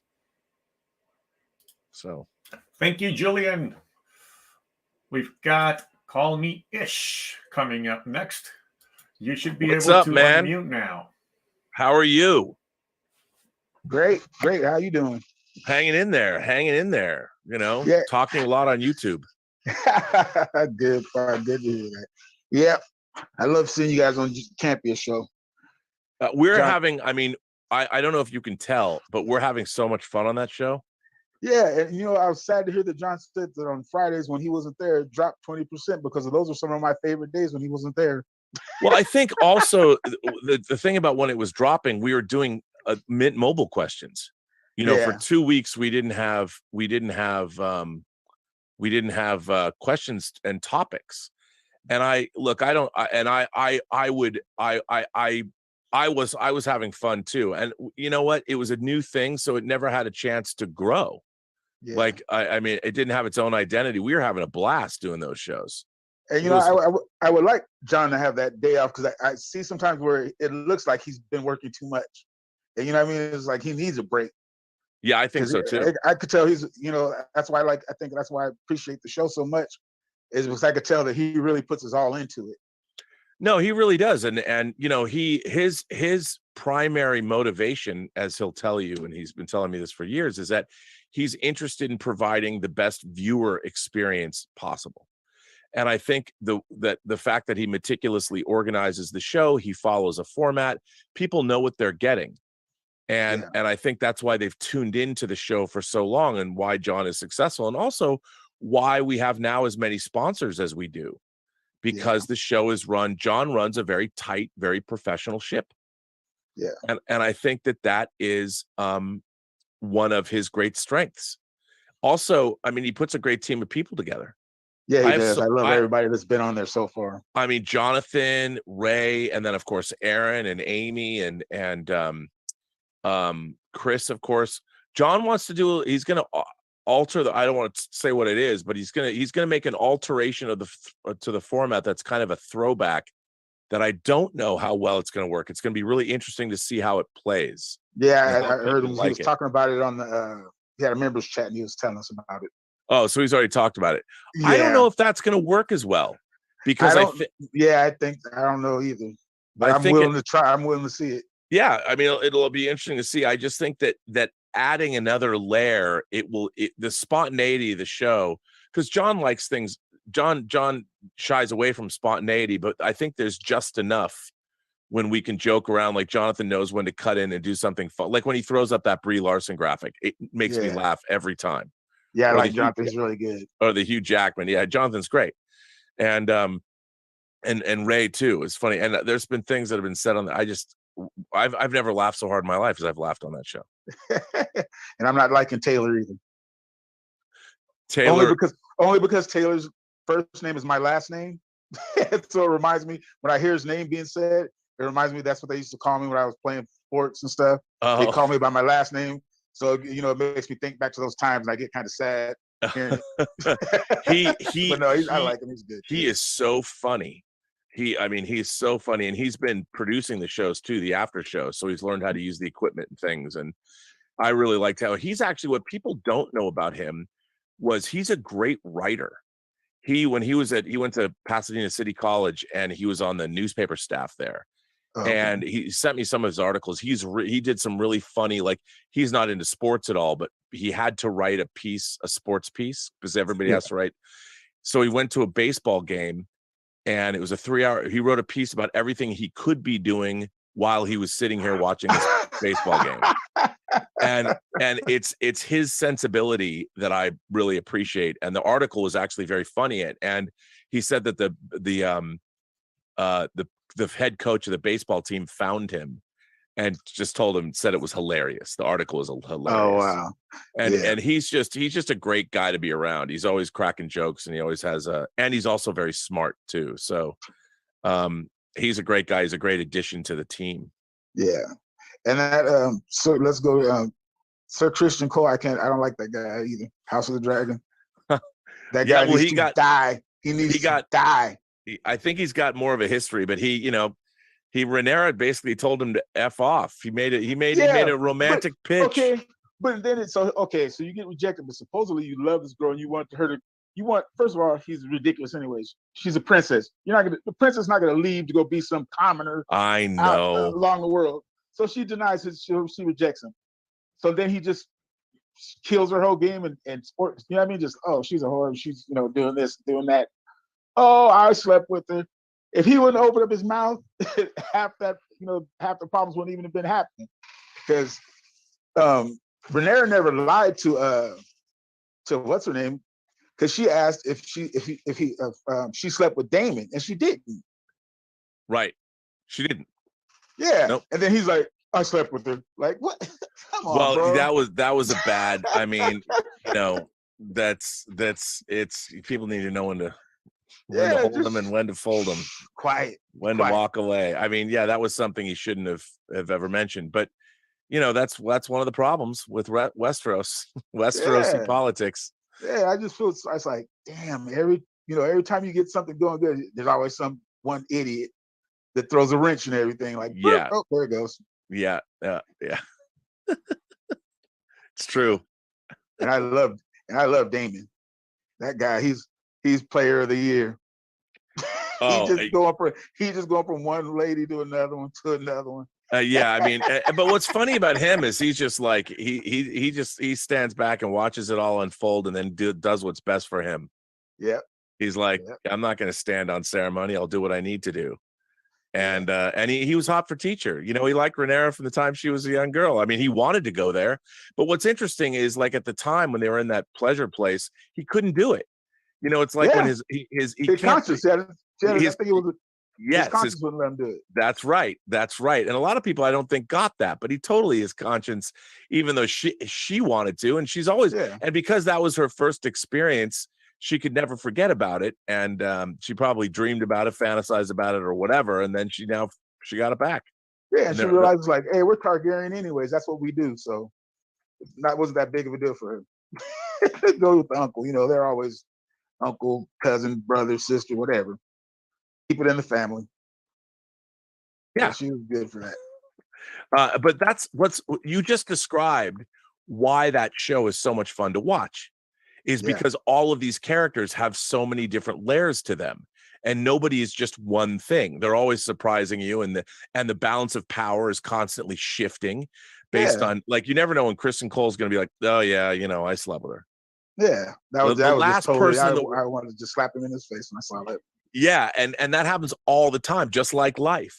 Yeah, whereas I think that's why people watch shows like that, or they watch shows like Succession, because they're shows about complex characters that work on many different levels. And that's what I think is forgotten. And that's why I really like a show like Andor, because it's brought a level of complexity to Star Wars that we haven't seen before, but I think we've always wanted. Yeah, and especially not in this Disney era of Star Wars, because it just gets, some of the things that they do in some of the shows are just ridiculously silly. Well, and the funny thing about it is to me, Disney is catering to a specific marketplace. They want that family 4-quadrant audience. And from a corporate standpoint, that's what they believe Star Wars is. Yeah. And ultimately the proof is in the pudding. Hopefully Andor will get the kind of notices. I mean, obviously it's only going to be a 24 episode show. It's going to be 2 years and then they're going to be done with it. Yeah. I mean, I would love them to go when Andor's over, I would love them to go re-edit Rogue One, because they toned it down. They toned down I would love them to re-edit Rogue One and make it one longer.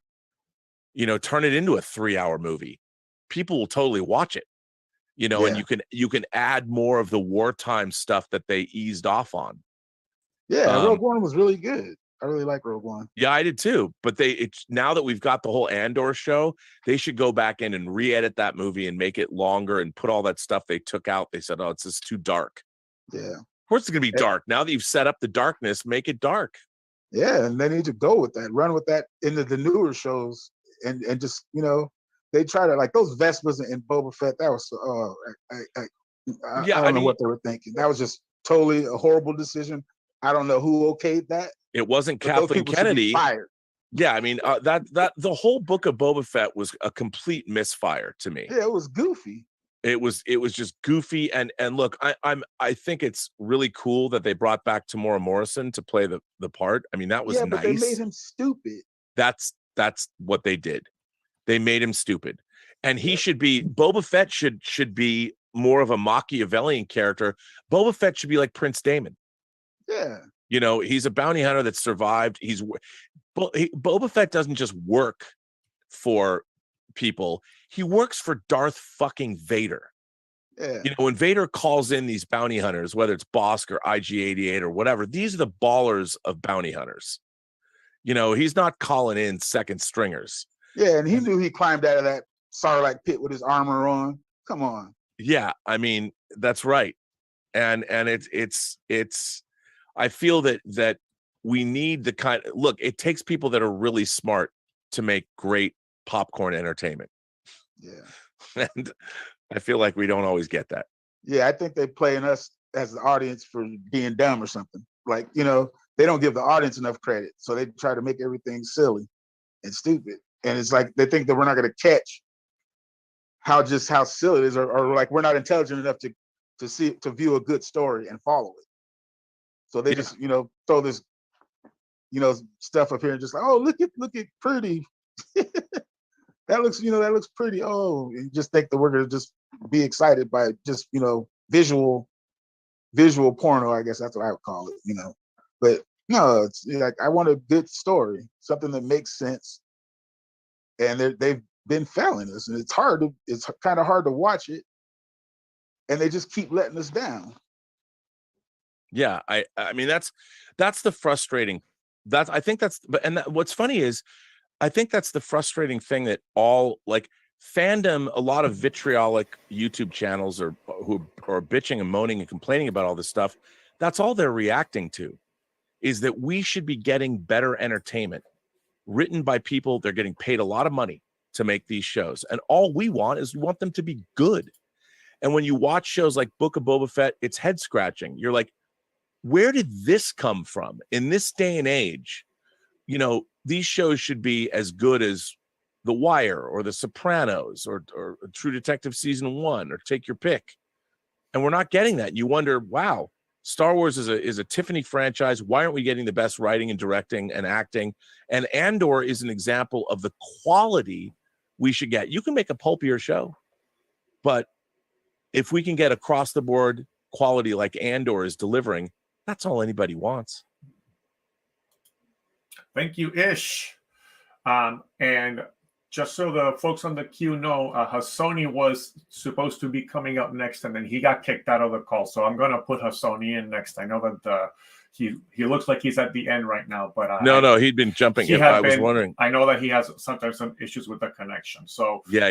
Sony will be coming in next. So Sony, you should be able to chat now. Hello, guys. How's it going? Hello, Rob. What's up? What's going on, dude? Yeah, what's going on? Well, I'm in Sweden. I know. I'm chilling, and I'm chilling with you guys. What are the thoughts in Sweden? Are you guys paying much attention to what's happening in Ukraine? Yes, actually, yeah.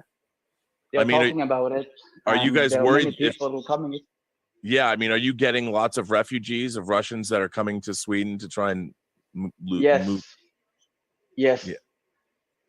But mostly women. So beautiful women. Oh. Yeah, and they are beautiful from Ukraine. Yeah, So I used many to of be them. married to a Ukrainian. She was quite beautiful. Oh, nice. Well, I dated one before, so I know. And Rob, I'm single now, actually.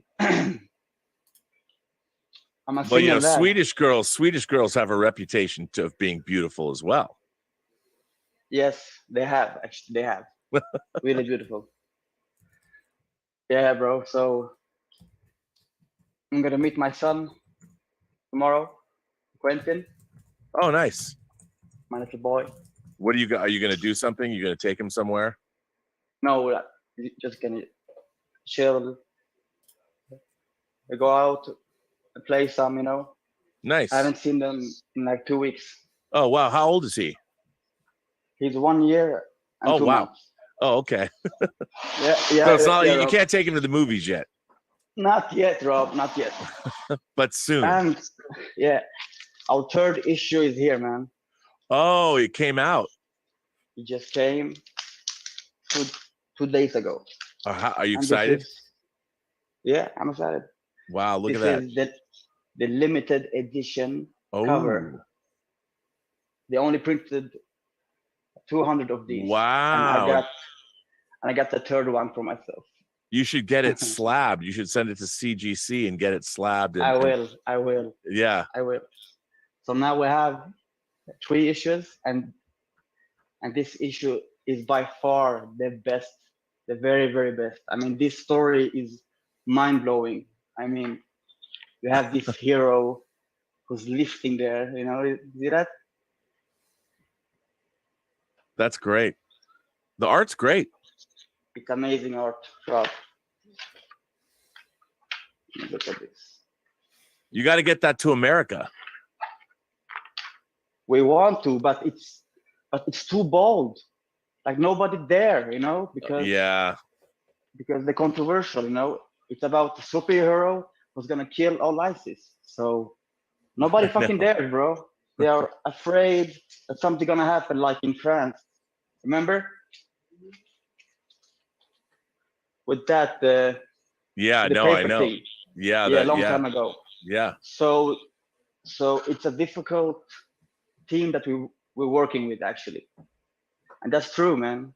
So that's why I don't use my real name or my friends when we, it's sad, but that's how it is. That's the world, man. That is the world. That is the world, man. Yes. And bro, I have a solution for the Hollywood writers.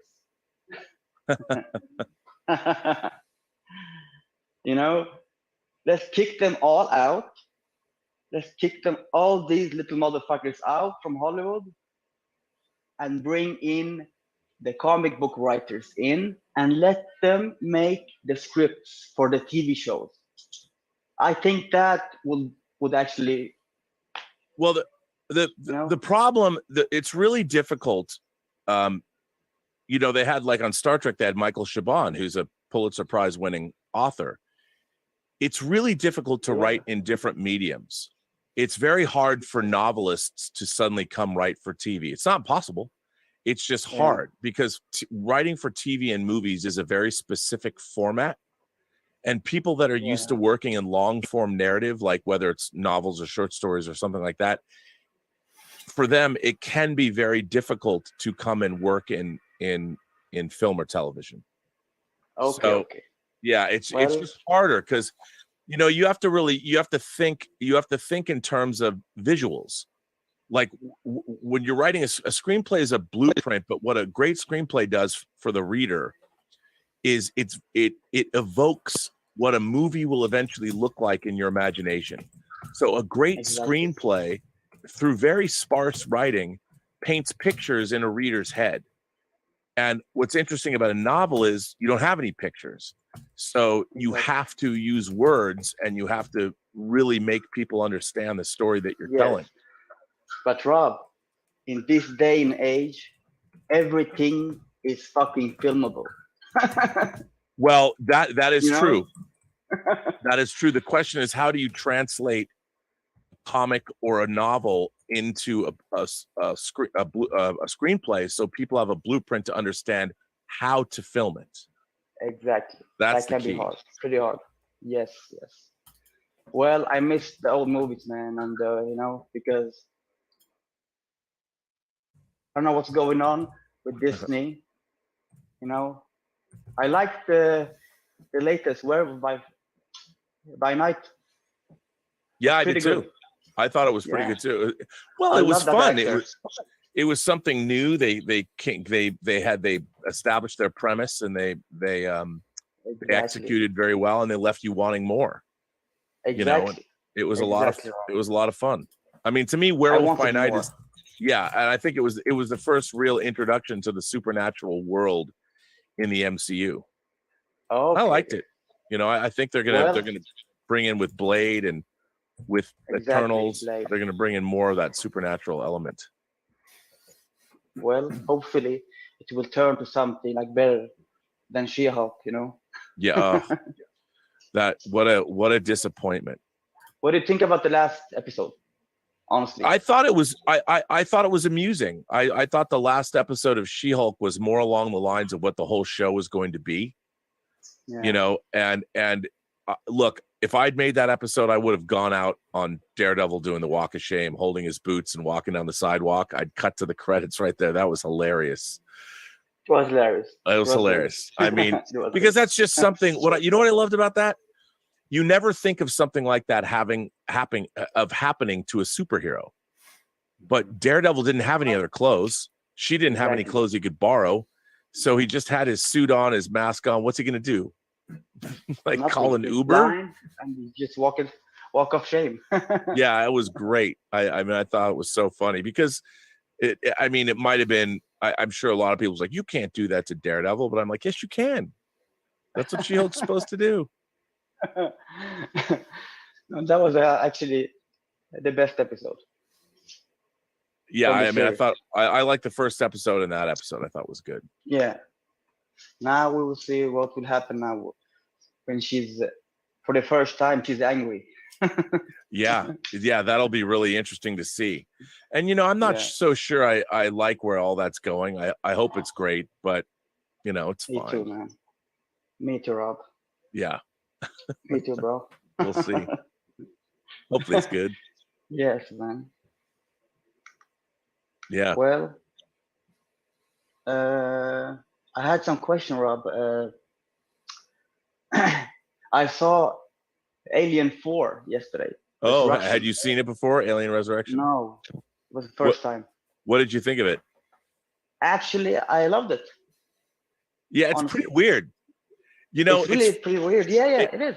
It's what's funny is at the time when it came out, it wasn't what people wanted or expected. But if you go back and like Jean-Pierre Jeunet, who directed Amélie, which is one of my favorite movies, and if you go back and you watch it now, and just watch it for what it is, it's a pretty enjoyable, pretty weird movie. And I don't know if it's a great alien movie, but it's certainly a pretty interesting science fiction movie. And I exactly what I thought. Yeah. Yeah, I kind of liked it because the first Alien is so simplest. It's simple. The premise is simple, and Aliens is pretty simple too. But Alien Resurrection adds a lot of wackiness to it that I love. With the clone and the memory and all that stuff, and even all the characters. Yeah. Exactly. Yeah. Yeah, I mean, it's too much stuff happened actually. Yeah, I think so. Yeah, but I like the fact that her clone, that she had the memory from the first movie and the last movie, how she what she did in the space with the air thing, Yeah. Yep. Air shuttle. Yep. Because she's done that like 3 times, right? Yeah. The first movie, the second, and in Resurrection. Yeah. Yep. Pretty fun. It's true. Well, Rob, I guess I'll see you at the John Campia show. Yes, Sony, it's good to see you. Congratulations Really on the release of issue 3. Thank you. And guys, please check out the website, infidelcomics.com. You know it. Infidelcomics.com. I love it. I guess I would make me an infidel. Thank you so much, Sony. Let me get, who do we have next here? We've got Doug Salier. Doug, you should be able to unmute now, my friend. Hello? Yep, we can hear you. Oh, okay, great. Okay, I did not want to talk about this, but the producers, the Bond producers did it to me again by saying that men are evolving, so Bond has to evolve. So my question is Rob, what are you evolving to? I'm going to meld with a hot, bald Indian chick into the next level of human existence. That's what I'm going to do. Just like Decker at the end of Star Trek: The Motion Picture. They just, it boggles my mind. They don't understand Bond. Like, they don't understand the character. Like, Well, it boggles my mind. Here's the thing. You know, Michael Wilson and Barbara Broccoli are they're no spring chickens anymore. And the Bond franchise has been they've run the Bond franchise now for the better part of 25 years. Longer. It's a family business. And I think the problem with them is that they've had to contend with, especially in the last couple of years, everything from Jason Bourne to Mission Impossible to these franchises have surpassed what Bond used to be.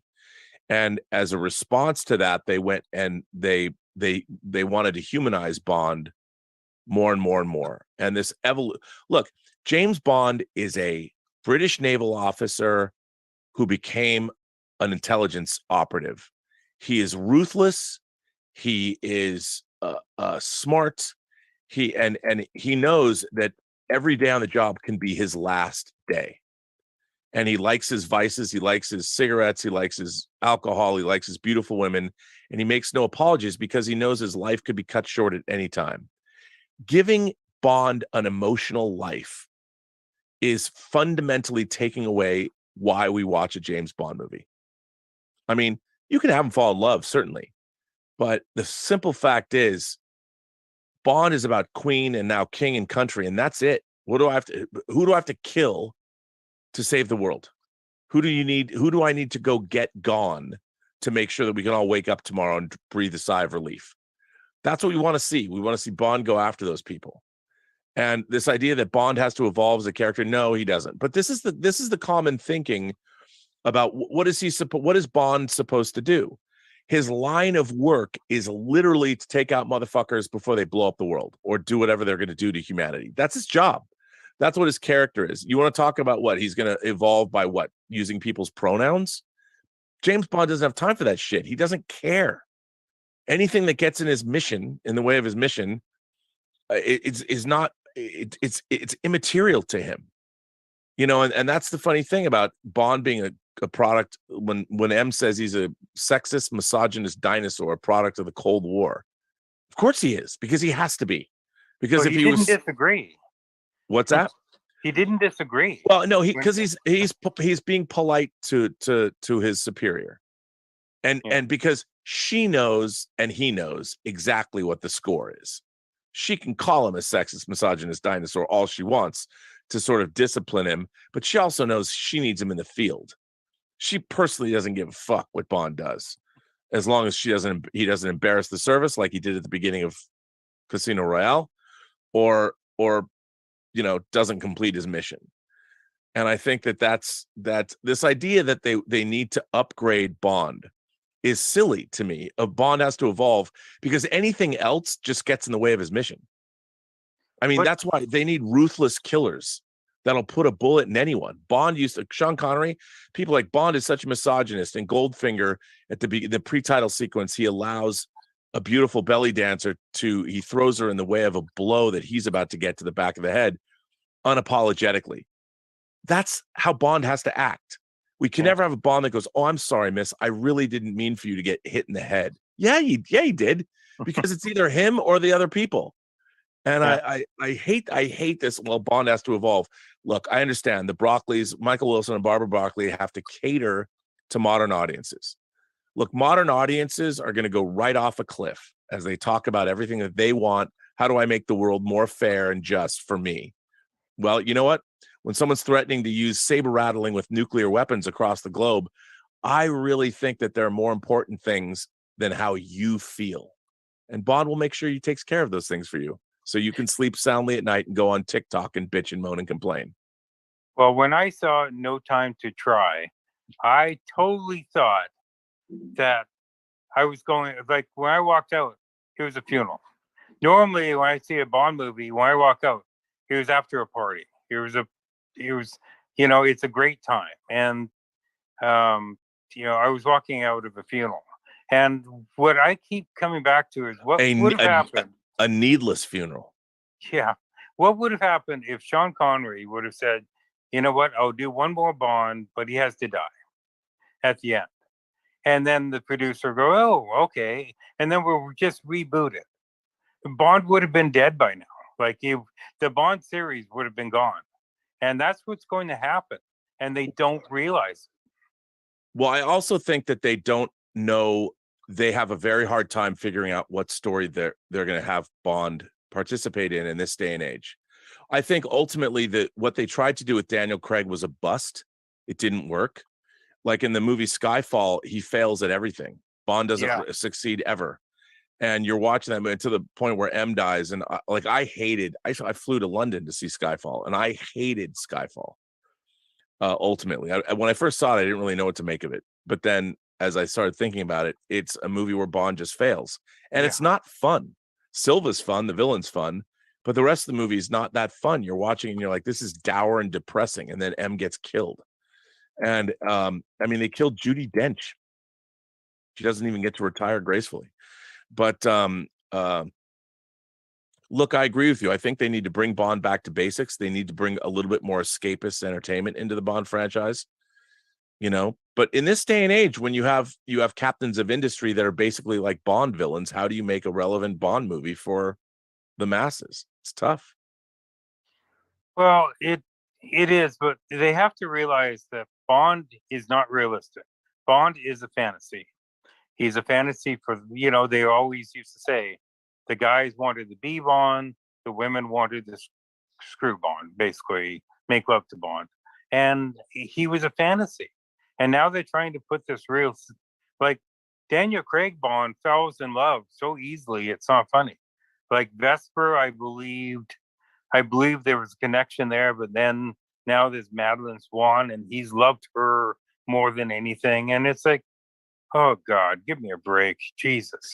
Well, yeah, and those plots hinged on that, but that fundamentally changes the character of Bond. They want him to appeal more to people, and the Bond movies are still making a shit ton of money, so they think that what they're doing works, which I guess it does. But I think that the films, what is Spectre? But Bond's like half brothers with Blofeld, and it's very weird. I would love to see Amazon take it over and do a movie series, and they could even go into do an Amazon series with Felix Leiter. I would love that.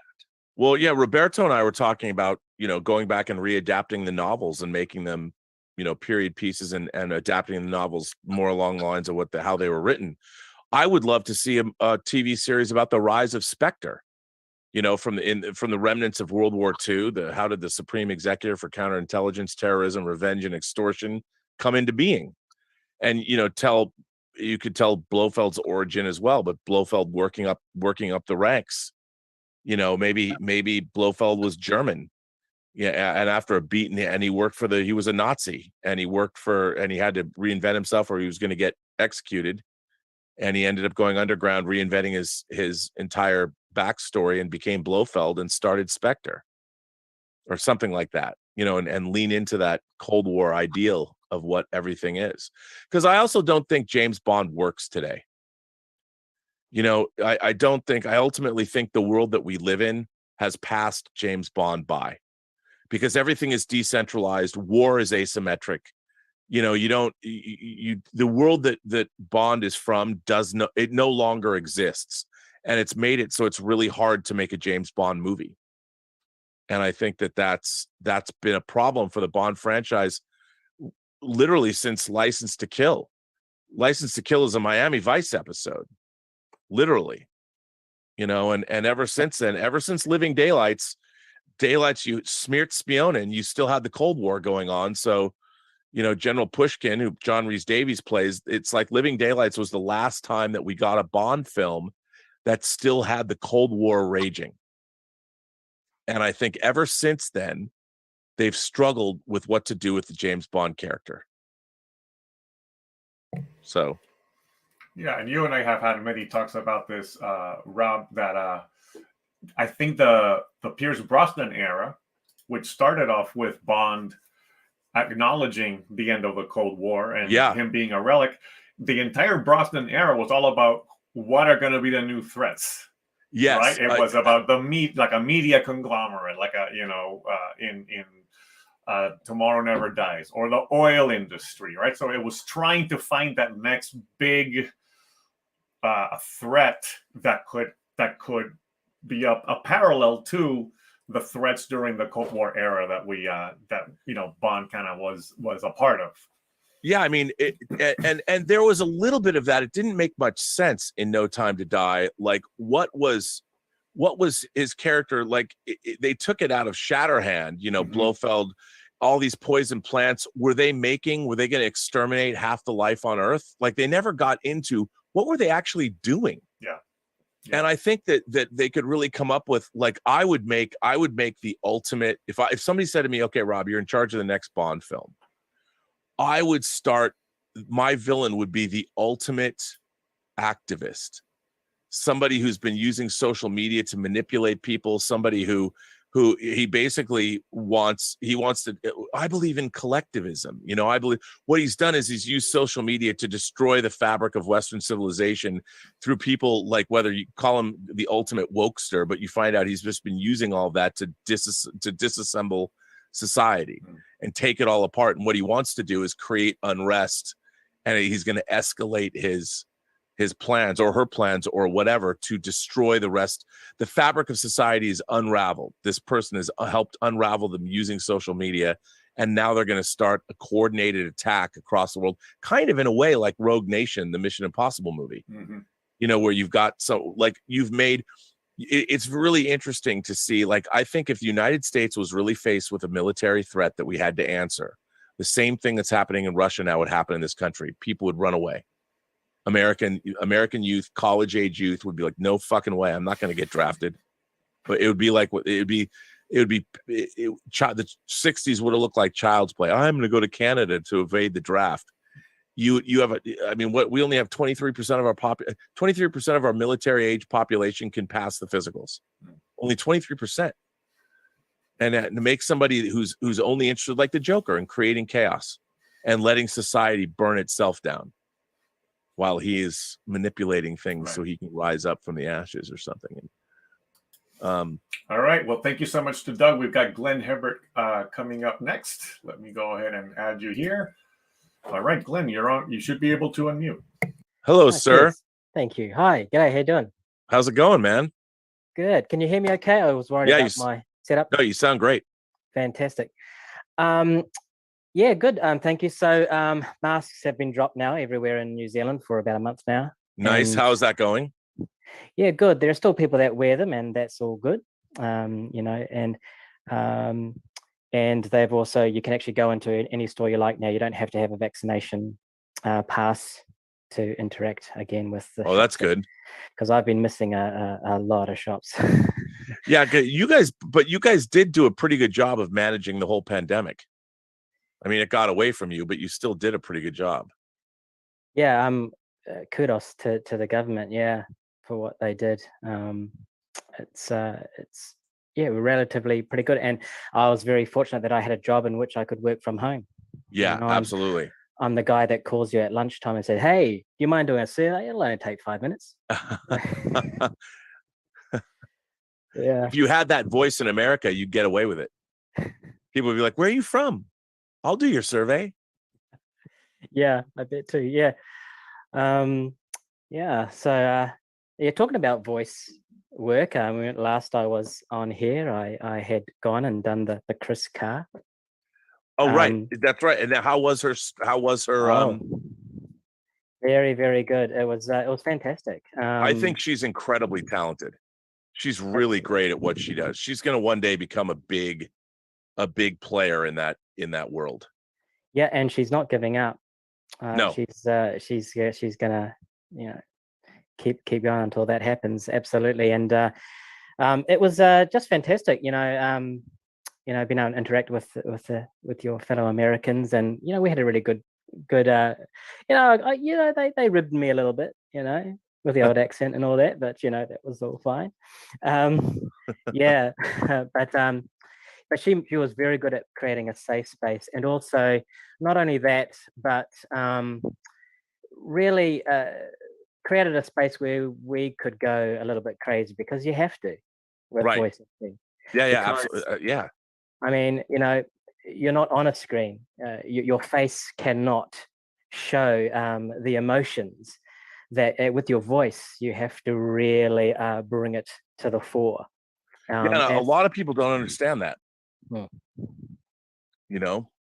So yeah, that's good. And she always surprises me how she can go in and out of voices so quickly.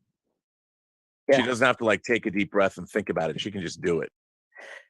Hopefully I can get to that point, but yeah. I should say too, an amazing story with Chris and my whole experience. Because of my job, it's so it's not a solid job, so I go in and out of, and I don't always have a lot of great finance in my bank account. But there was a point where I wanted to go on and do the advanced voice work, and I found that I wasn't going to be able to afford it, and I said, look, I'm going to have to unfortunately say goodbye, and maybe I can, if I get the money again, I can come and finish it off. And unbeknownst to me, Chris went to EEB Studios execs, and she pleaded my case, and I got an email from EEB Studios saying, we would like to give you you can go ahead and do the remaining of the course, and we'll pay for you, because apparently Chris felt that I was very that I was integral to the group. So that was just amazing.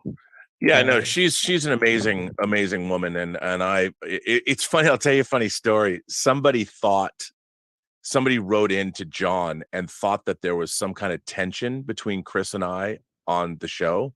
Yep. Like we somehow didn't like each other at some point. And I just thought that was the most hilarious. And John asked Jonathan, well, is that true? And I'm like, I love Chris Carr. She and I have so much fun together. It's funny to me that somebody thought that there would be tension between us. I'm like, because we're always joking around, like we're always doing funny bits or this, that, the other thing. And I'm like, wait, I felt bad. I'm like, did somebody believe that I didn't like Chris? That's so weird. That's the last thing. But she's amazing. But isn't it nice that people really feel for the show, and they will step out and go, hey, I am concerned. That they actually. Yeah, no, it's true. Are you guys okay? It's true. I mean, and that's one of the things I like about YouTube, which is like when Elizabeth bought me this microphone to start doing my own YouTube show, I didn't know how it was going to go. And I have to say, for the most part, everyone talks about how horrible, toxic social media is.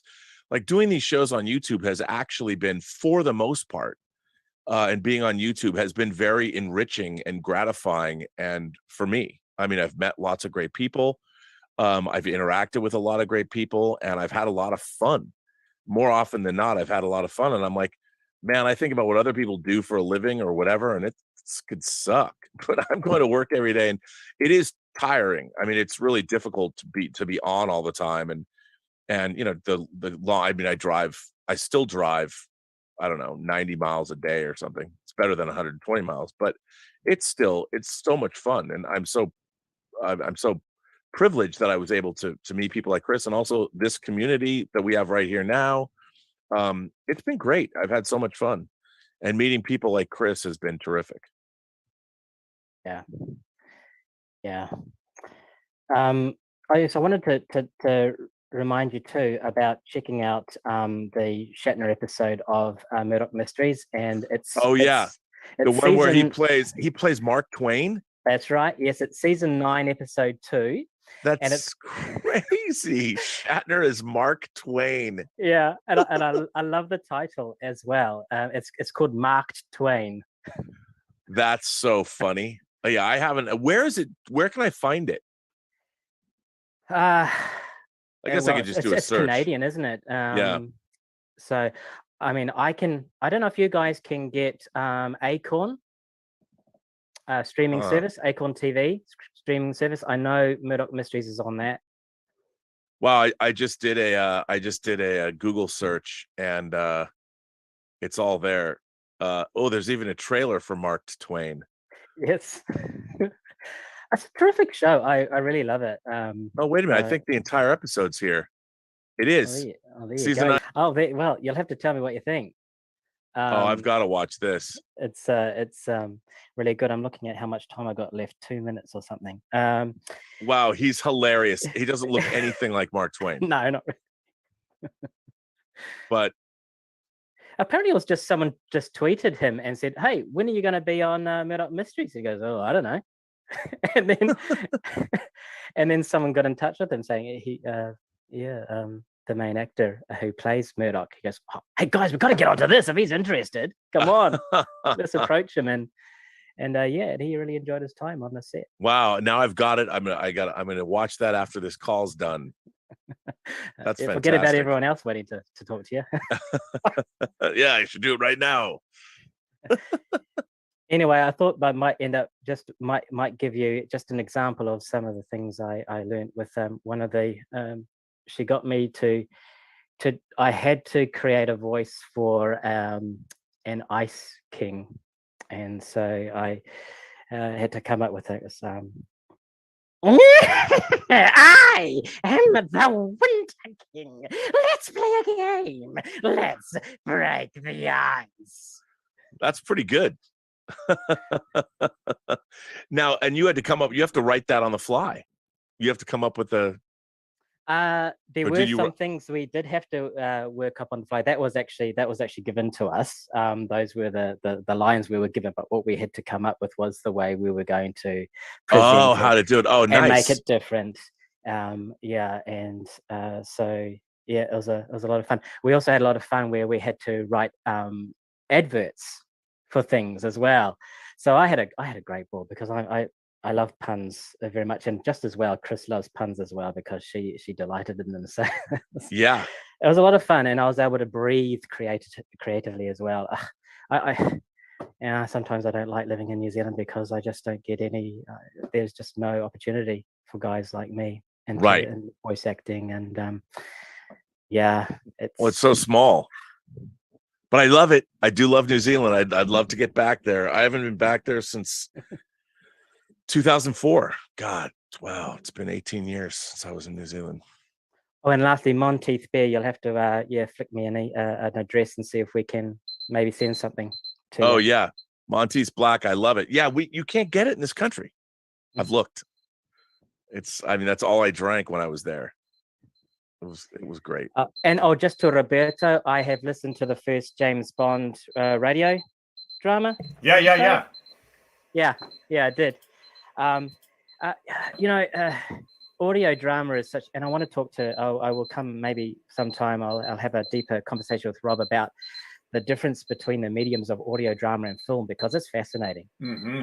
And I just felt that the action scenes didn't come off quite as well as I'd like to have heard them in the first episode. But it's very hard. They avoid having much of a narrator in those episodes, so it has to be conveyed in the interaction. Exactly. So it's like Bond is describing what's happening as it's happening, kind of thing. Yeah. But you know what helps is effects. Sound effects can do a whole lot, and also music. Music really helps a lot as well. In conveying and sound effects and whatnot. It's a fascinating medium, and I I love writing. I've written quite a number of audio drama scripts, and I'd love to have a discussion deeper on the difference on how to actually convey, Have you listened to the Sandman audio dramas? Yes, I actually got the first one. I listened to it before it came out on television. Yes, fantastic. Really, They're really incredible. Good. Absolutely BBC incredible. though. I mean, BBC. I mean, they're pretty legendary. Yeah, it's amazing though. They've done a really good Lock and Key one also, and I want to say Gaiman's. Is it Neverwhere? I want to say Neverwhere. Yeah, Neverwhere. They also did. That was a TV series. They did a great job with that. But I think they also did an audio drama not that long ago. Yes, I have. Yeah. So, all right, Glenn, you've got your microwave oven going off. You had your timer on. Yeah, I can't turn the thing off here. All right. Cheers, guys. Well, it's good to see you. It's good to see you, man. All right. Bye. All right, we've got coming up next is King Tannic. So Israel is coming up next. You should be able to unmute now. Hello. Hey, what's going on, man? How you doing? It's good to see you. As always. Good to see you. I admire your chair. I need to get myself one of those gaming chairs. Yeah, I got this for like a good deal like 2 years ago. It was like 150. Wow. It's pretty good. It comes with like pillows. I only use the neck one, but there's like a back pillow too to like keep your lower back cushioned. So, but yeah. Okay, I have two major things to talk to you about. You're not in trouble. You're okay. That's a pleasant surprise. The first thing is Andor. I want to talk about Andor. Yes, because I feel like I'm in this middle ground. So there's so many people that love it and are like, this is what Star Wars desperately needed right now. And then you have the other people who are like, oh, this show is boring. Nothing's happening. I'm in the middle. And I'm like, okay, there's great character work going on. There's great tension in these episodes. My thing is, and this happened especially when I watched the most recent episode, I felt dissatisfied. Like I'd stayed up until, in Texas, it's at 2 when the episodes drop. So I stayed up until 2 to watch it. And it felt like there was this tension really building up to something. But then there was like no payoff at the end there. And I was like, I wish this episode was like 20 minutes longer. Well, the payoff's in the next episode. I know. And that's what makes me wish that this was released in 3 episode chunks almost. At a time. I am with you. Why? I mean, these are clearly being made as 90-minute movies. Exactly. That's clearly what they're. I understand that they're trying to get more episodes out of them and stuff. And they're even making them in these blocks. They've talked about how they've made them. And I think it would have been, because basically we're getting 4 90-minute movies. Yes. Star Wars movies. And I think that would have been a much cooler way to release. I understand Disney, like, we want 12 episodes or whatever. What's frustrating, here's what's frustrating about the entertainment business. There's nobody at the top who would ever look at a show like Andor, no one in power, and go, you know what? Even Kathleen Kennedy couldn't do this. You know what? Should I just release these blocks? They're so good. Let's release them as what they are. They're interlocking 90-minute movies. They're events. There's no one that can make that decision, because at a place like Disney, there's like 10 different people that have to weigh in. So we get what we get. And but I agree with you. I would love to have seen them as these 90-minute chunks, because I think they might work better and people might. But now you know what you're getting. I mean, aren't you able to readjust and sort of be like, okay, I'll chill out, and now that I know what I'm getting, I think the first 3 episodes I was kind of I guess I got used to that, because the first 3 episodes I thought that payoff at the end of episode 3 was amazing, and I was so excited. And then I was like, okay, so they kind of released them all together because they knew that the first 2 episodes were kind of set up, and then the third was going to have this payoff. And now they're going to release them weekly, because each week there'll be like a little bit of everything in there. But it feels like it's the same type of structure, but we're not being as spoiled as we were when we got the first 3 episodes at once. So I feel like it was kind of weird. Like, I understand why they did it. They did it to get people hooked on the show and to keep watching. But now we're used to that. and now they're taking it away from us and giving it into these little chunks where I'm like, oh, it's building, it's building. Oh, we're gonna have to wait 2 weeks to see what this is building to, instead of getting some sort of gratification in this episode. Right, but I mean, I think but now that you know that, yeah, I think it might be easier, and it depends where it's going to go. Yeah, I've only heard that people really think that episode 6 is great, but I don't know. I don't know where things are going to go. I have no idea. I don't. I think the character work and the writing has been amazing. The cinematography, everything about this show has been great, except I think that, and this has been something I've seen a lot in like every Disney Plus show, it just feels like they don't know how to write episodes. Like you watch House of the Dragon and you're like, oh my gosh, this was an amazing episode, like an isolated thing. And it makes me excited to watch the next episode. Here, it's like, I feel like my enjoyment is contingent on the next episode rather than each episode kind of standing on its own. Well, I think part of that is because they randomly end. You're not watching something that they She-Hulk or whatever. I feel like these Disney shows are not even written with an episodic structure in mind. Right. An episode still has to have a beginning, a middle, and an end. Exactly. And I think you're right. I mean, I think that Andor, those are written as one long 90-minute movie. And then they just chop them up in the middle. Yeah. Yeah. And they figure out, and it's done randomly. Oh, this is a good place to go out. And you're like, well, no, this is not a good place to go out. Yeah.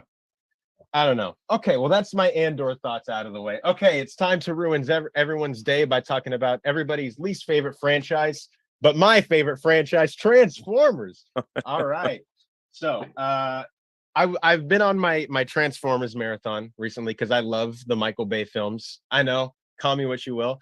I kind of watched them out of order, so that was weird. But I think it was Thursday night, I rewatched Dark of the Moon. I love that Dark movie. I love Darth. Oh my gosh. I don't understand why people don't. It's like that final hour, dude. Oh man. No, it's some of the greatest visual effects ever put to film. Ever. It's crazy. The Battle of Chicago is amazing.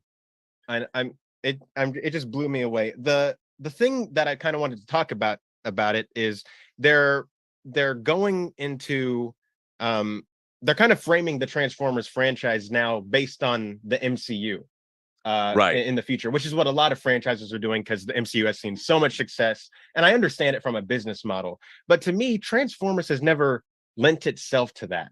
I always picture like my perfect Transformers movie franchise would be modeled kind of after Lord of the Rings or Star Wars, where you get a trilogy that takes place over maybe like a year or something, and it's like during a war, and then you would go like a prequel. I would love to see a trilogy about what happened on Cybertron, and your main characters are Optimus and Megatron, and they're falling out, and there's not like good and bad, but it's like grays.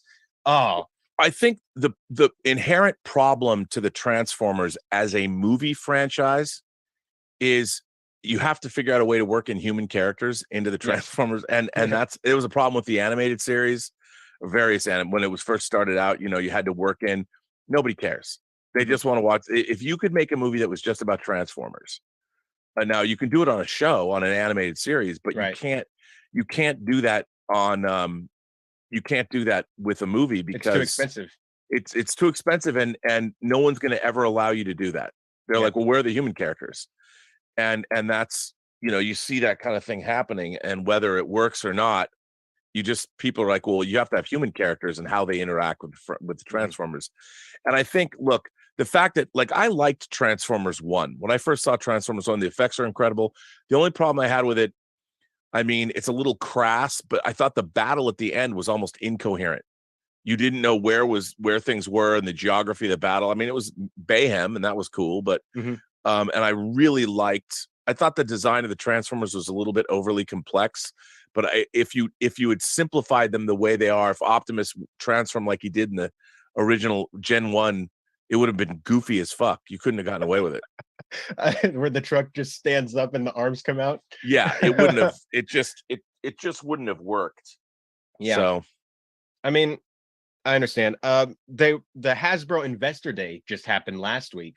and the investors got to see the trailer for the most recent Transformers film, which is coming out in June. Which so they we should haven't- be getting that in like, Yeah, maybe with Black Panther or with Avatar. We should be getting that pretty soon. that's interesting. What's it called? Transformers: Rise of the Beasts. So it takes place in so it's that Beast Bumblebee Wars. timeline, and they're Yeah. introducing the Maximals and the Predacons and the Terracons, everything That's like cool. that. So that's going to be interesting to see. But the Cybertron, they are doing a Cybertron prequel, but they said it's going to be animated only, which I Right. mean, of course, and they said they're doing it almost in the style of Spider-Man Into the Spider-Verse, Oh, which I I've thought lo- was that's interesting. cool. I thought that was interesting because I've never seen Transformers look like that. So I wonder what that's going to look like. Well, I still think they'll look like Transformers, but I think like in terms of the way they use light, Mm-hmm. you know, and things like that. And the frame rate. And we've never seen Transformers look like that. So it's going to be interesting to see, because I mean, there were a lot of people skeptical going into Spider-Verse when we saw that animation style. And obviously it turned out great, but I don't know, it might be weird at first to see a franchise that we all know that's never been done like that suddenly looking in a different way. Yeah, it'll be. I mean, but I think it could survive. I mean, it's survived for 40 years. So Right. I mean, I'm always scared about Transformers. I'm always scared that something's going to happen to it. I every time I rewatch The Last Night, I hate it more and more. Oh, that is legitimately a wretched film. That's the only Michael Bay film I don't like. Age of Extinction is my favorite. You know that. I've written into your show and John's show. Everybody hates me. I think it's so epic. That final 40 minutes, once Optimus meets with the Dinobots to the end, I'm like in tears, having my fanboy. It's how you watch Star Trek. That's Well, it's me because you watching get that. but the difference is, for me, look, as a monster movie fan, and I love things like Pacific Rim, I love kaiju movies, I can understand Age of Extinction, but it's a slog for me to get to that point. I mean, the characterization and all the stuff. Whereas what I love about the first Transformers movie is it's really the story, and to a certain extent, I think even Bumblebee did this better. It's the story of a boy in his car. Like, we have that inherent wish fulfillment fantasy that, oh my God, how cool would it be that your used car that you get or whatever is a transforming robot? You know, that would be awesome. But I still think that and what happens is the Transformers movies are at war with themselves because they want to just be about the Transformers, but they have to bring in these human characters. And a lot of the time the human characters are written because it's a Transformers. I think the Transformers movies have a problem in that the people writing them are like, come on, man, this is just Transformers. We can do whatever the fuck we want. And when really they can't. They should, anybody who's working on a franchise property should look at it as almost biblical in its, you must have a reverence, an almost religious reverence for this franchise to work. And when I say that, people are going to take me literally. What do you think, that people should believe in, like Jesus, like the Optimus? No. But what I mean is you have to bring the same kind of reverence. You can't sit there and go, oh, it's just Transformers. Like, who cares? We can write whatever the fuck we want. No, you can't, because your initial fan base, and there's this really, Hollywood's very dismissive. Oh, the fans are going to show up anyway. As if the fans are like subhuman somehow. Like, they'll just show up for anything. And it's like, no. The reason you're making this IP in the first place is because this fan base has existed since the early 80s. And it's just because it's Transformers, you need to make your movie good enough that it's going to have an indelible impression. How old are you? Can I ask how old you are? Oh, you're 20? So you're 20. So you probably love Transformers for the better part of the time you've been on this planet.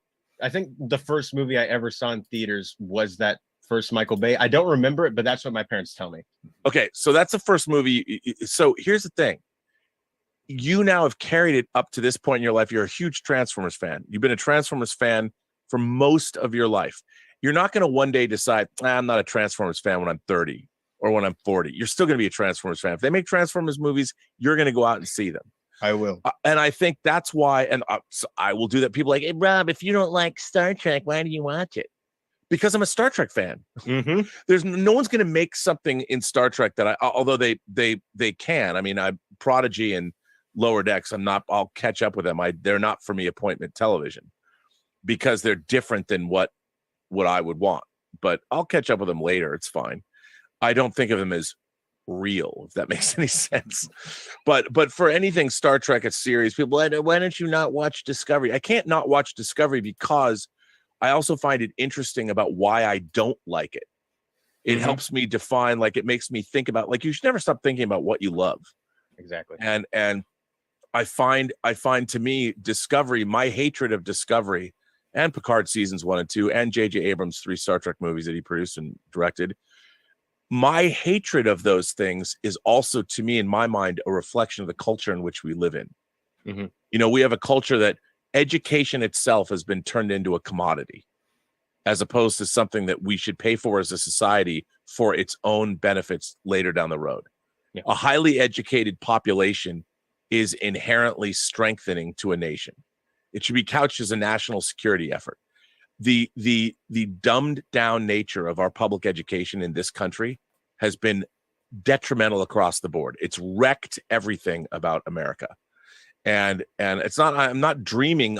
From my own life, I know that public schools are contending with budget cuts. They don't even teach half the things that we're given: arts programs, music programs, after school drama programs, newspaper programs, home ec programs. All these programs that I took for granted when I was in junior high school are gone now. And it's become a big problem. And that's why we get stupid bad Star Trek movies and stupid bad Transformers movies, and take your pick.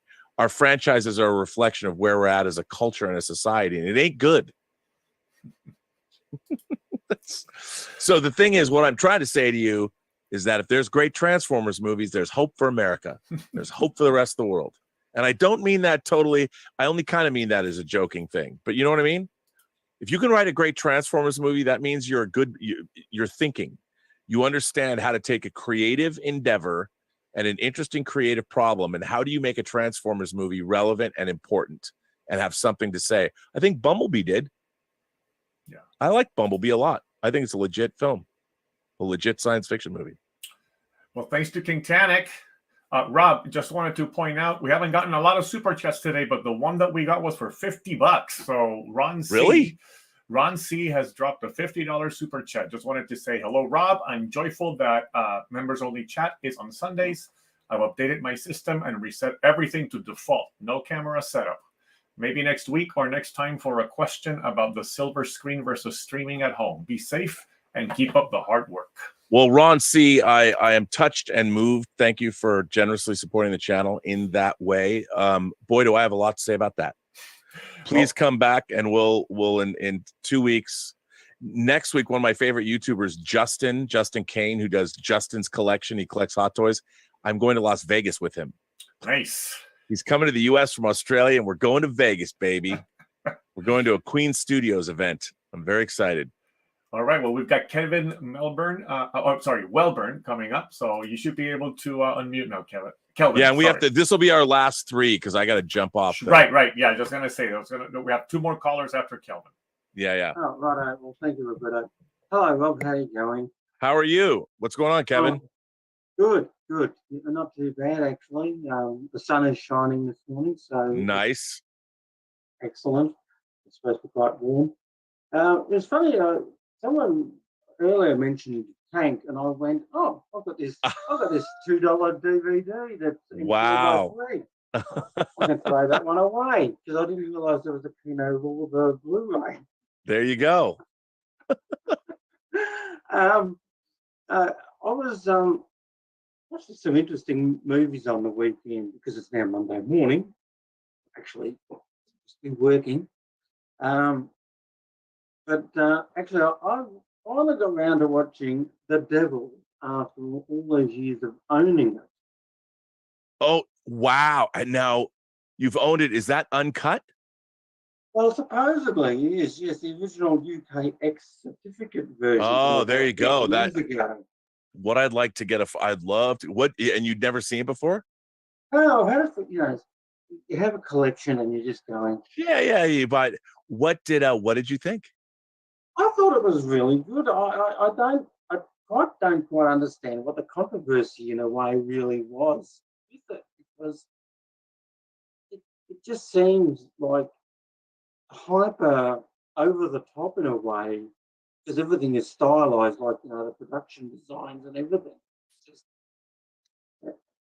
it really does play more into the nunsploitation type of. Yeah, well, I think that's what, you know, it's really interesting because the reason that movie can't get released through Warner Brothers is for legal reasons. The House Counsel at Warner Brothers literally has to approve the film getting released because, you know, look, as we all know, people are very passionate about their religious beliefs. And if anyone sees that, not anyone, but there's a lot of people that see any kind of dramatization of things like what go on in the devils happen, it's immediately somehow blasphemous, and it's an offense to, you know, someone's beliefs, and they get very passionate about defending. I've always thought that was so interesting because, like, what, God can't defend himself? Somebody makes, you know, if somebody makes a movie like The Devils, wouldn't it be up to God to, like, suppress it? Because if we're human beings and we're able to think the way we think, and you're making a movie about religion, you're thinking, whether you like it or not, somebody's thinking about God, somebody's thinking about the church. So well, in this case, it really is the church thinking about itself and how they can make themselves. In this case, Plato, Cardinal Richelieu wants to build his new village or, you know, town, and he wants this other town out of the way. Yep. I mean, it's really, it's a really, I think it's a really interesting movie. It's more relevant today than it's ever been. Oh yeah, because well, in this day of social media, and you start up a story about somebody, and then it suddenly spirals out of control, and everyone becomes just crazy. Yeah, 100%. And the other film I watched last night, which I hadn't seen for decades, is actually Poltergeist. I got the 4K yesterday. The transfer is so good. And in a way, it was prompted because I was watching Tom Connors on his 4K for you the other night, and he mentioned how there's this jump cut in it. And he had this explanation about how, and I watched it, you can sort of see it. It's like when he had the script, because he got script doctor to send him an actual shooting script. Right. And the only conclusion I could come up with was that it was something to do with a Heather O'Rourke character, like was being really thrown around or something. It was very noticeable jump cut. You know, you just sort of wonder, like a lot of things, you would think that they would try and do something better than sort of just slamming it shut. Right. No, it was really good. It was actually the film that really scared the shit out of me when I was about 12. Yeah. And it still works really, really well. Those skeletons still just popping up in the pool just really does it for me. Oh, it's great. Oh, Poltergeist is a fun movie. What I love about Poltergeist is the horror is in the most ordinary place, you know, in a family of four's home, actually a family of five. And I love that. You know, I love that it brought all that home. And it's so much fun too. And what a great Jerry Goldsmith score, and it's good. It is so over the top in regards to the children's bedroom with Star Wars. And imagine how much of that stuff would be worth today, you know. I know. And it's all the original vintage figures. There's so much of it. And it gets all crushed and destroyed. And people probably thought back then, we'll always be able to get this stuff. Yeah, that's right. That's far away. It's an amazing movie. And the other one I managed to watch this weekend was Cujo. I hadn't seen that for a long time. Well, I thoroughly enjoyed that as well. Yep. Directed by Louis Teague, I think, directed that. That's right. Yes. Yeah. Yes. It was fun to see that again. I like the movie more than I like the book. You know, Stephen King always says that he wrote Cujo. He doesn't remember writing Cujo because he was doing so much cocaine. He was in a coke-fueled haze, and he had no memory of writing it. Yeah, I thought the movie was a little bit more focused than the book was. Yeah, I mean, I could sort of see that because, I mean, watching the documentary, they sort of said that, yes, the young boy dies in in the back of the car there. And you think, Yeah. in the movie, that really would be. Yeah. Yeah. But it's good. I like Cujo. It is. It's a great movie. Well, that's pretty much all I've got today. Well, it's good to see you. Yeah, no, it was good to see you too, Rob. And, I love that you have the Devils, man. Hang on to that. I'm going to just waiting for a Blu-ray. Maybe the BFI will do a Blu-ray now. Well, I hope so. I mean, I just would love to see Criterion tackle it, you know, and do a 4K of it, because it's one of those movies that it was funny because it was a movie that I had on videotape for a long time because Warner Brothers released it on video, and it was not a big deal back then. But now there are certain, I suspect there's one particular person too that is somebody who doesn't want to have it released, I would imagine. But they do have to have it legally. It has to be legally approved, which is kind of crazy. It is very strange. Yeah. In this day and age, it doesn't. It is not as offensive as some stuff you do see. No, not at all. Not at all. Oh, thanks very much for that, Rob. I better go back. All right, it was good to see you. Thank you, Calvin. Thanks, see ya. All right, we have our last caller up, Rob. It's Yash. So, Yash, you should be able to unmute now. Hey, guys. Hey, how's it going? You sound Hey. good. We hear you loud and clear. Great to hear. How are you guys doing? I know you're on a bit of a time crunch. No, it's all good. Roberto, how much time? Okay, if it's all good, then it's fine. Okay, all right. Yeah, I got 10 minutes on you. Yash, you're good. Okay, perfect. All right, just wanted to know. So, Robert, I've been watching a bunch of old movies recently. All right. How do you Now- define old? How old is old? From the last 50 years. Okay. probably. All right. Yeah, so that's the 70s, early to late 70s. So, a movie that you put me on and made me go down a spiral was To Live and Die in LA. 1985. And William honestly, Friedkin. it made me go down a William Friedkin filmography train that I have never, like all of his old movies like Sorcerer and French Connection, The Exorcist. French Connection, obviously. I never saw those movies. I'm born in 1996. I'm 26. Right. Well, And- first of all, you've endeared yourself to me already because you're going back and looking at these older films, and the fact that William Friedkin's one of my favorite directors. But To Live and Die in LA straight up is like one of my favorite one of my favorite movies maybe of all time. I'm so happy to hear that. And the car chase is very underrated. Oh yeah.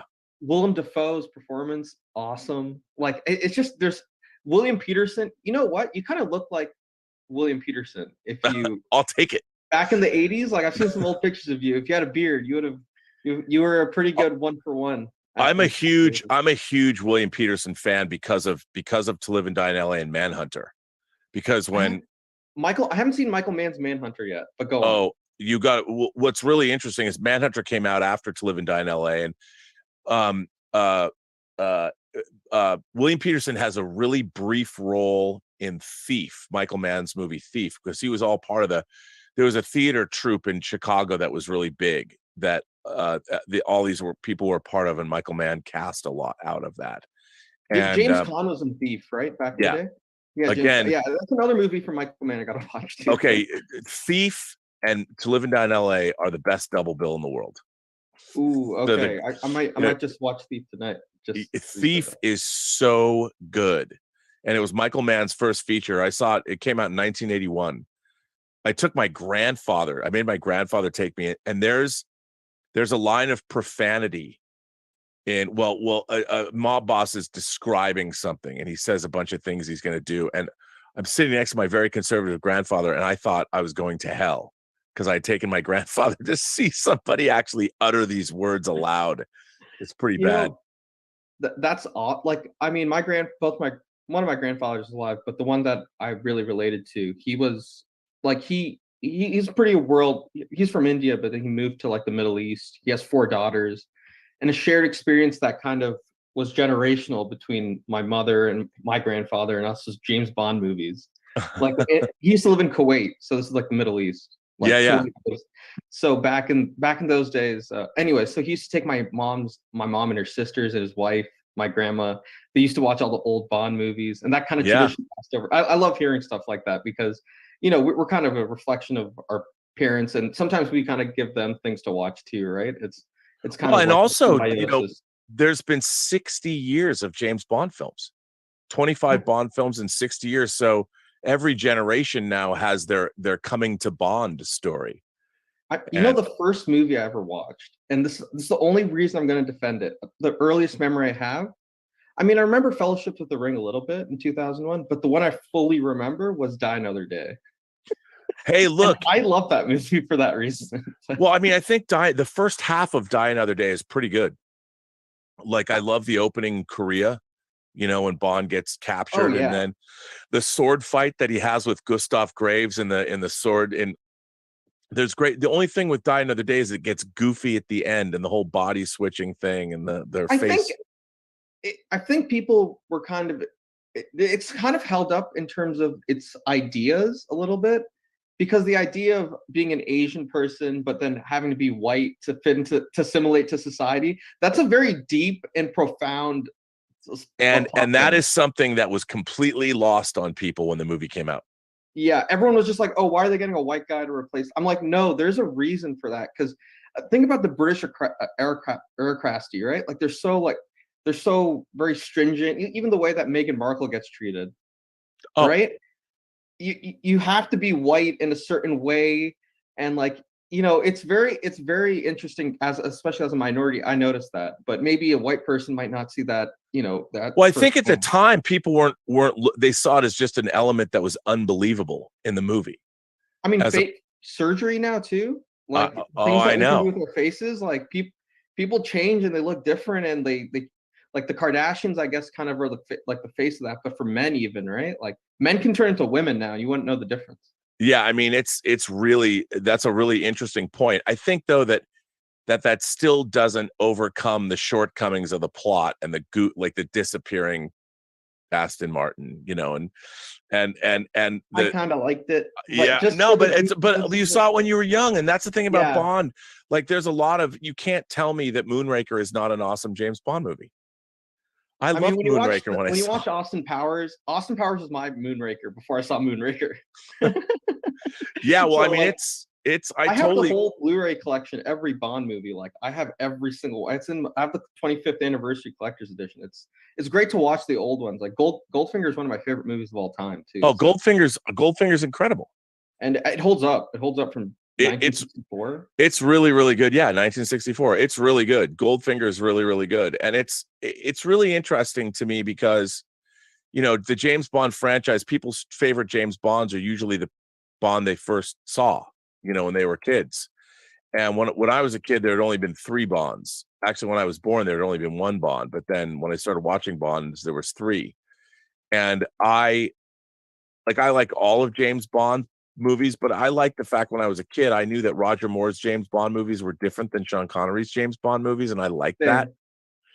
You know, because it was, and they both led up to, like, when I saw You Only Live Twice, I'm like, oh right, there's spaceships and there's a volcano base, and then and when you get to Spy Who Loved Me, again, there's an underwater base, you know, and it was the Lotus, the Esperate Lotus. Oh yeah, even like what was the Living Daylights, the Timothy Dalton ones, like they all have their own different feel and vibe. Yeah, and Living Daylights is a great Bond movie.